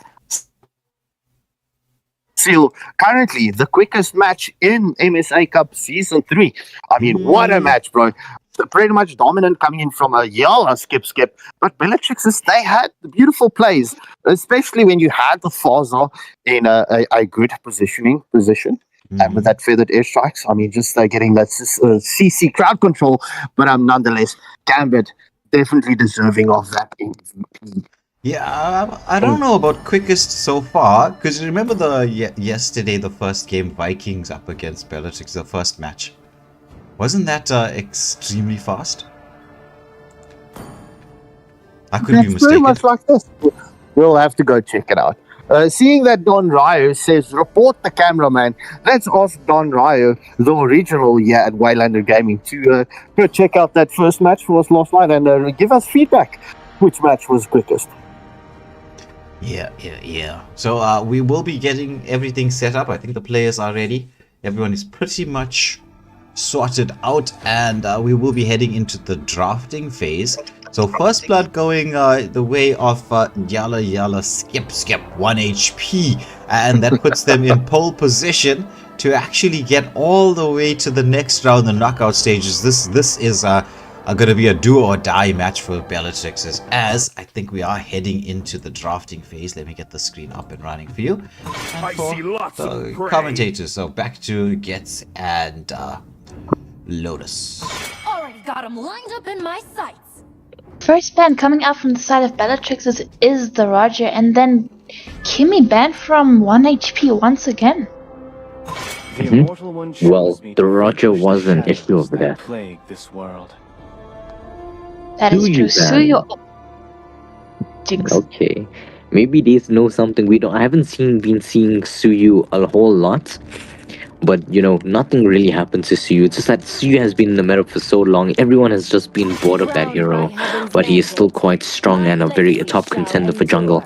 Zeshan ban, that is you don't have to explain that ban. That ban is self-explanatory. Yuzong of here. That's actually a really good ban. A great ban. Yuzong is just doing a whole lot for the backline over there. As you saw, a Baldric ban again. That's kind of strange. Maybe they have a Baldric in BTX that we don't know about. Exorcist of the Shadow at your service. But Eve going for the Granger first pick. What do you think about that? Yeah, I mean, he could be going jungle or gold. It's a flex pick, nonetheless, but a lot little stronger on the gold lane. That is what BTX is gonna go for. Maybe 1 HP will see through this charade and pick a count of him right now, or they're gonna pick an EXP and Roma. One Buddy, HP once with again, Franco. Yeah, I mean Franco has Franco been on extremely strong. Franco being an extremely good pick of VR. They true. all have to you and the Sicilian again. Alright, so Sicilian, extremely strong pick. Nothing has changed, why change something when it's working for you? But Dimple Don't- Druid once again on the Farsa. The Farsa did have a relatively good plays in the former match, but Yona once again on the Matilda. In the matches versus the Vikings, they continuously ban the Matilda. Finally, Bellatrix is get to play it. Vengeance incarnate. Yes. Well, I wasn't there for that. Unfortunately. But I am here now. And I want to see that Matilda Moskov being picked over here. Moskov, a great way to push out people who are coming in. Alpha ban. Alpha has been extremely strong. They only nerfed his jungle clear so that he wouldn't go in and invade super early in the game. A higher ban, okay. Self-explanatory. He has been nerfed slightly, but he does cause some slight issues here and there. A Kai, does not look like a Kai there. That looked weird. It looked like a rendered model. Julian of here being banned as well. Julian is still a good hero despite the nerfs. Lancelot. There's going to be some Kyrie gaming over here. Would gamble with the Lance. I don't know if he's going to pick Amon. Amon not really that amazing into the Lance due to Lance's many ways to escape Armin's one-shot skills. Phobius being an extremely strong pick here. Into heroes with a lot of dashes. True, but who would be better instead of an Aemon against the Lancelot? Anyone that's not Aemon. Literally. Just don't pick anyone okay, well, they banned the high, you can't pick higher. Xborg not so much as great into Lance. Because, Lance can dodge a lot, but besides from the Lance, maybe the Xborg will do a CC immune because they do have Franco. They do need someone to go in to deal a bit of damage just for the Granger to go and use his Sky Pierce on them in the back line. So a really good lineup from BTX. 1 HP also has a great lineup of here. No, not loving the BTX, 1 update. HP. I'm loving the Arliss pick though. Arliss has been so strong in the XP lane recently, and he's just such a good hero, able to dash, deal damage. But let's hand it over to Waylander himself and Skinkle. Yeah, alrighty. Scoop. It's into the game we go. Thanks for that, Lotus and Gets, as we will head into the second game. What do you think, Scarpscankle? Based on the drafts, could this be the final game? Are we gonna go into game 3? Well, Yellow Skip definitely has the potential to end another game early, but I am going to favor Yellow Skip's draft here due to the fact of that displacements, the crowd controls. But yeah, I'm not going to take anything away from Bellatrix's. They do have a strong draft as well. But without further ado, let's get into this matchup. Yeah, I'm actually quite a fan of the Bellatrix's draft. simply because they have that Matilda, Xborg, Phobius, Farsa combination, which is quite a mouthful of. Oh, there's a first hook coming through here. It's quite a mouthful of a combination, I know, but there's so many heroes that pair really well with Yona on that Matilda. Yeah, and so she's gonna be, and she plays the Matilda really well, so it's going to be a bit of an issue. Oh, as the engagement is here onto the Phobius, forcing the vengeance out. Rose trying to sustain through this, but can she? No, taken down there. First blood going away of RS Could. Yeah, that Arlott allowing for extra CC, especially with that dash and then first skill to stun one down. I mean, Arlott is definitely going to be an XP laner in this matchup that you will need to keep an eye out for. 100%. I agree. That rotation towards the XP side, very cleverly done by the side of 1HP, realizing that Phobius is the one towards the mid game. Is there a thumbs up here? There was a thumbs up, wasn't it? It looked like it. Yeah, so, okay, we just, for those of you viewing at home, right, we do have a signal when there is a little bit of an issue in terms of lag. So, whenever any of the players hits a thumbs up, then we pause. It was 1HP's Bunny with the thumbs up on the Franco. So we're just gonna double check and see exactly what is going on. And then we'll be back on the stream very shortly. But in the meantime, as I'm sure you could see for yourself, the gold lead is fairly even, nothing too crazy. But the first blood did go the way of 1 HP. Yeah, that is true, bro. I mean, it was a 3v1 situation onto Phobius, so I did feel sorry for the Phobius, especially with that amount of CC, like you mentioned, coming in. But, yeah, anything could still happen. This is still early stages of the match. Okay, now we can continue. All right. So everything is sorted out, and we're back into the mix here. As river speed, once you notice that boost in the river, you know it's about 15 seconds to the turtle time. Yeah, I mean, as we do see the engagement onto Phobius once more, Bunny not landing the hook onto Phobius. The first turtle of this match has spawned up, as we did see Ironhide awakened. Yeah.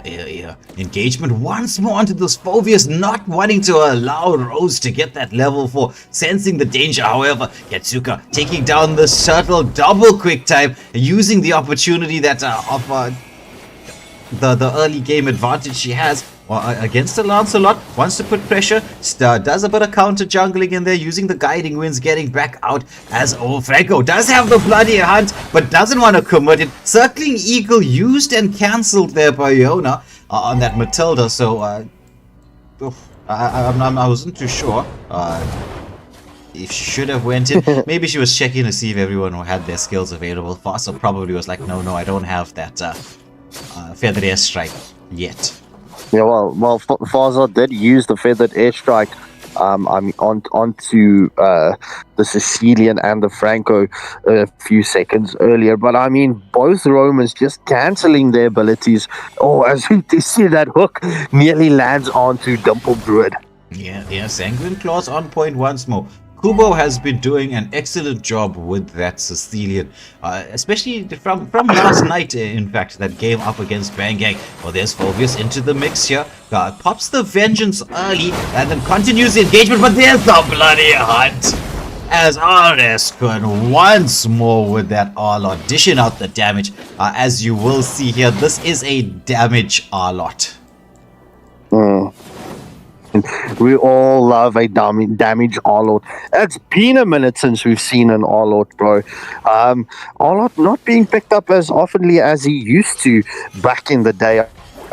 Remember, wasted potential days, you loved us picking up Arlott.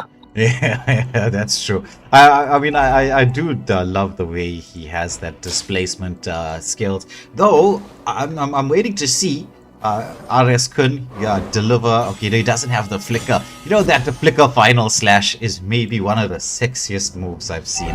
But that's just my opinion. As we head into the second turtle of the game. And we'll get to see who's going to secure this one.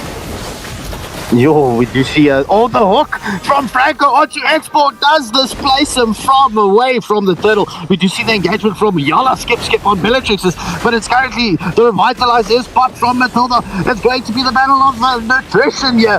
As a Bunny does take a lot of damage. Gambit does pick up the second turtle of the match. Phobius responds with the kill onto Franco. Currently, it's 1-0 exchange to Bellatrix's, and the turtle going in favor of Yala. Skip.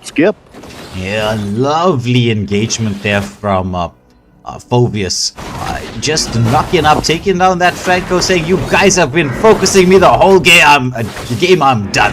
It's my turn." There's the final slash. Rescue trying to escape as Rose sends him back to the base by using the shortcut. Oh, what the Franco with the hook? It's the bloody out. It's Vasa with the feathered airstrike and Sicilian with the Bats Feast, and it's Matilda also sent back to the base. Everybody's just going quickly back to the base. Bro, I mean, these pulls and stuns it can end your life so quickly. But nonetheless, it's just before the 6-minute mark. 1 kill advantage going in favor of Yellow Skip. As we do see an engagement here onto Katsuka. Will Expo get taken down? Oh, the Spear of Destruction onto Expo. Moskov into the backline. Sicilian does get the kill onto Expo. However, we do see the fleeting game strike coming in from Faza. Lancelot does take down Dimple Druid. 2-0 exchange in favor of Yellow Skip. Phobius and Arlord at it once more. Yeah. As Phobius is saying to Arlord, "Oh, you want to go damage? You want to go damage on the XP lane? I'm going to show you damage." As Franco moving into position, has the flicker, has the hook, has the bloody hunt, wants to get it. Oh, throws hook, but the minions are in the way. The bloody hunt comes in. Arlord dashing through, but the Bats Feast from the Sicilian ends Phobius's life. No, bro, I don't like seeing those barrages coming in onto my XP lane, especially when you're playing against a Sicilian like that, bro. I mean, it's you called Sicilian sus last night. Let's sus moves. Yeah, so Franco once more wants to go in there, just wants to throw out a couple of hooks, a bit of poke. He has that bloody hunt up available already. That's crazy in terms of timing. Probably went for the support emblem, I think, just to get the delay. Oh, there's going to be a lot into the mix.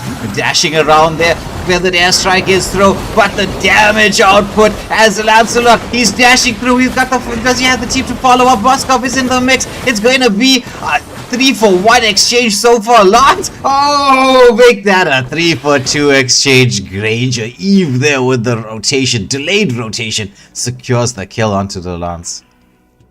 Yeah, so Franco did go with the support emblem and as well as first item being the fleeting time, bro. So we'll see that bloody hunt quite regularly. Mm-hmm. Yeah, it's the spam build where you rush fleeting time and you go for the support emblem. So you're just gonna get this dramatic cooldown. It's just gonna be like available, I think, roughly around like every 20 seconds or so. Well, as we do see, the first lord of the match has spawned up. Who will take this first lord? Yala, skip. Well, we do see those rotations. Oh no, Sicilian going back to his lane. So if Bellatrix can get in here, they should have the advantage as the lord. But Yala, skip coming in here. Oh. Bloody hunt, nice camp there from Bunny. Securing the kill onto the Matilda as we will see the Lord not being started up quite yet. They want to go for a bit more map control. The Iron Hook comes out from the Franco, but he has to flicker back, knowing that Xbox still has his frog armor up, still has the ability to hit that Lost Insanity. So, just before the 9-minute mark, Yala Skip has got that 5.1k gold lead as well as 6 kills advantage, and will seem like they will have the first lord of the match in their pocket as well. Yeah, Moscow starting it up, waiting for Lancelot to come through. Lance, very, very good hero at securing objectives. The front lining being done by Franco and Arlott. But, if you think about it, right? Franco would support Emblem, Arlott with the damage build. Who's the frontliner? Bro, they're just going for the displacements and the crowd control. To be honest, I don't think you need a frontliner. I mean, look at that. You've got the hook from the Franco, then you've got the Sicilian with the Sanguine Claws to follow up on that, and Kubo and Bunny, bro, they've been running as a pack and as a unit. Look at this engagement onto the X-Borg. You'll see the hook. Okay, hook missed. But just after that hook land, Sanguine Claws onto X-Borg. Faraga armor down. Did you see the immortality from X-Borg has been committed? Arlott in with the stun as well. Oh, but Gambit does take down RS Kun. You went in there. That's the thing with an Arlott, right? Once you go in that deep, right, it's gonna be a bit difficult for you to disengage. Oh, once more Franco with the hook. Doesn't have the bloody hand, but it's gonna be Lance. He dashes through there, has to disengage the shots being fired out from Granger. That Death Sonata cannot be underestimated. The Lord managed to take down a tier 2 turret here in the mid lane, but will be melted out as that side of Bellatrix's will be hoping to keep their shields for as long as possible. Hopefully. Yeah, 1 HP. Yala Skip has got the map advantage as all tier 2 turrets has been taken down. So even though Bellatrix's did get the return there onto 2 kills, gold didn't really change in favor, well, didn't decrease in size. So, 80 seconds away from the next major objective. Yeah. It's the gold you get from turrets, which is why focusing on pushing is so important. The Sanguine Claws from the Sicilian has been on point the whole game. So Phoveus now trying to frontline for his team, wants to give them a bit of space so they can get some farm up. If the Fasa can get some farm, oh, there's the hook, there's the bloody hand, Vengeance comes out. But what a guiding wins from there! Oh, from the Matilda saving her teammate. That was beautifully done. But the focus onto Phoveus is real, bro. I mean, that hook lands constantly onto the Phoveus. Yeah, it's like it's personal. Poor Rose. As we say that once more, they get the kill onto the Phoveus. Yeah, that is true. So, Feathered Airstrike was committed from Faza. Just doing damage, nearly catching Arlott out of, sending Arlott back to Shanghai. But 1 HP. Yala skip onto this tier 3 turret as the next minion wave is on. Will they be able to get this tier 3 turret or Lancelot into the mix? But no, sir, that minion wave does not survive to allow them to take the tier 3 turret down. The shields are down. Well, okay, we have passed the 12-minute mark. Next Lord. Yeah. So this should go uncontested to the side of 1 HP. Puts them in pole position to take this match and move through to the knockout stages. So the Bang Gang fans in the house will be praying that Bellatrix can mount a comeback. Bellatrix's fans in the house will be praying that Bellatrix can mount a comeback in this particular match and take us into the third game. And maybe just give us that 3-way tie that this very stacked Group B had. The potential to deliver. Yeah, that is true, bro. But this is potentially the final match of the evening if Yala Skip can get this through. But Bellatrix does have the Euro pull, or the lineup to get that disciplined defense, as we can see the hook onto X-Borg and the Bloody Hunt as well. Let's finish off X-Borg. Yeah, Phoveus into the front line, trying to zone, jumping up and down Super Mario style, but it's taken down. Arlott gets the kill. The pressure is on onto the base. Circling Eagle comes out, but the hook once more. The base is melted. It's game, set, match, going the way of 1 HP. Yala skip. Oh, Yala skip. Yala skip. What a beautiful match. Yala skip putting on a dominating performance against Bellatrix's. Rose, I have to say sorry. It's not, we didn't put the intention on the focus onto your Phoveus. They were clearly afraid of your Phoveus. That was hard focusing the Phoveus from the early part of the game. So just all the rotations were there towards the XP side in the course of the team fight. Because, I mean, if you think about this, right, Xborg is your jungler, so he's going to have that, you need to keep the red tree up and running. Phoveus is the real problem in this entire draft, especially with the Matilda alongside. And so if Phoveus goes in, gets the sets, as we got to see a couple of times there, but difficult to deal with a Phoveus. So it was just that they were ensuring that the bloody hunt was just being focused there. So it was a good strategy from the side of 1HP as they made sure they secured what was going to be the danger for them and removed it out of the equation. Yeah, that is true, bro. I mean, but what an evening. This does conclude Group B. So tomorrow night we start off with Group C. Some new teams into the mix and, well, some new matches. Can't wait.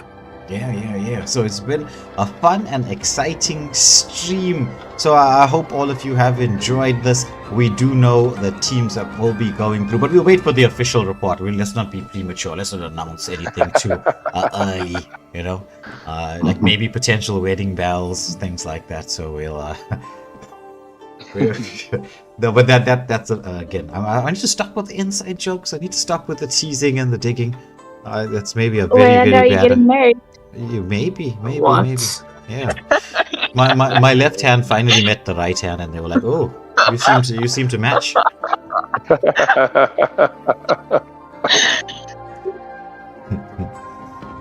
Yeah. So I think we can call this an end for tonight. I'm sure that the Waylander Gaming team here, they want to go and relax a little bit. Since we have had quite a lot of streams over the last few days leading up until this moment in time. So interestingly enough, this was the shortest stream of the MSA so far, like in terms of the entire day, like complete length. That is true. I mean, last night we 4 hours, bro. And well, tonight we're pretty much concluding it under 3. So, wow.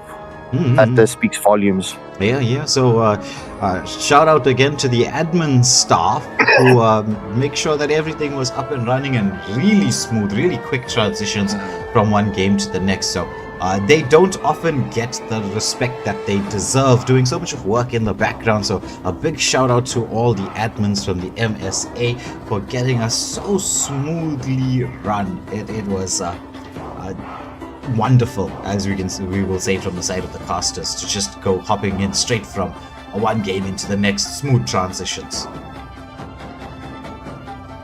It's been a crazy evening. Very good games thus far, and I mean, the top of the leaderboard Vikings, what a surprise. I mean, I'm very impressed, and they definitely have the ability to maybe give us a podium spot, but I mean, there's some killer teams still waiting to play.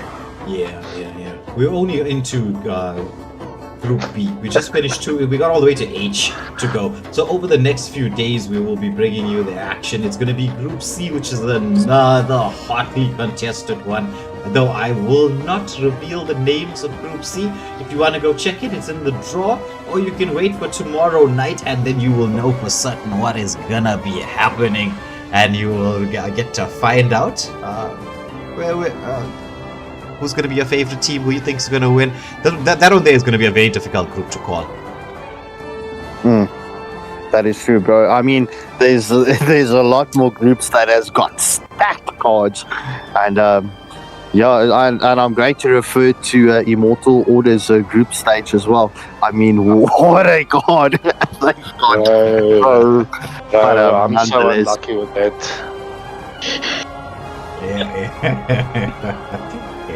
Wheels don't like me, I swear. But anyway, I think this is going to be it for us for this evening. Thank you everybody for tuning in to watch. As always, it has been a pleasure to have you with us. We do enjoy the rest of the weekend.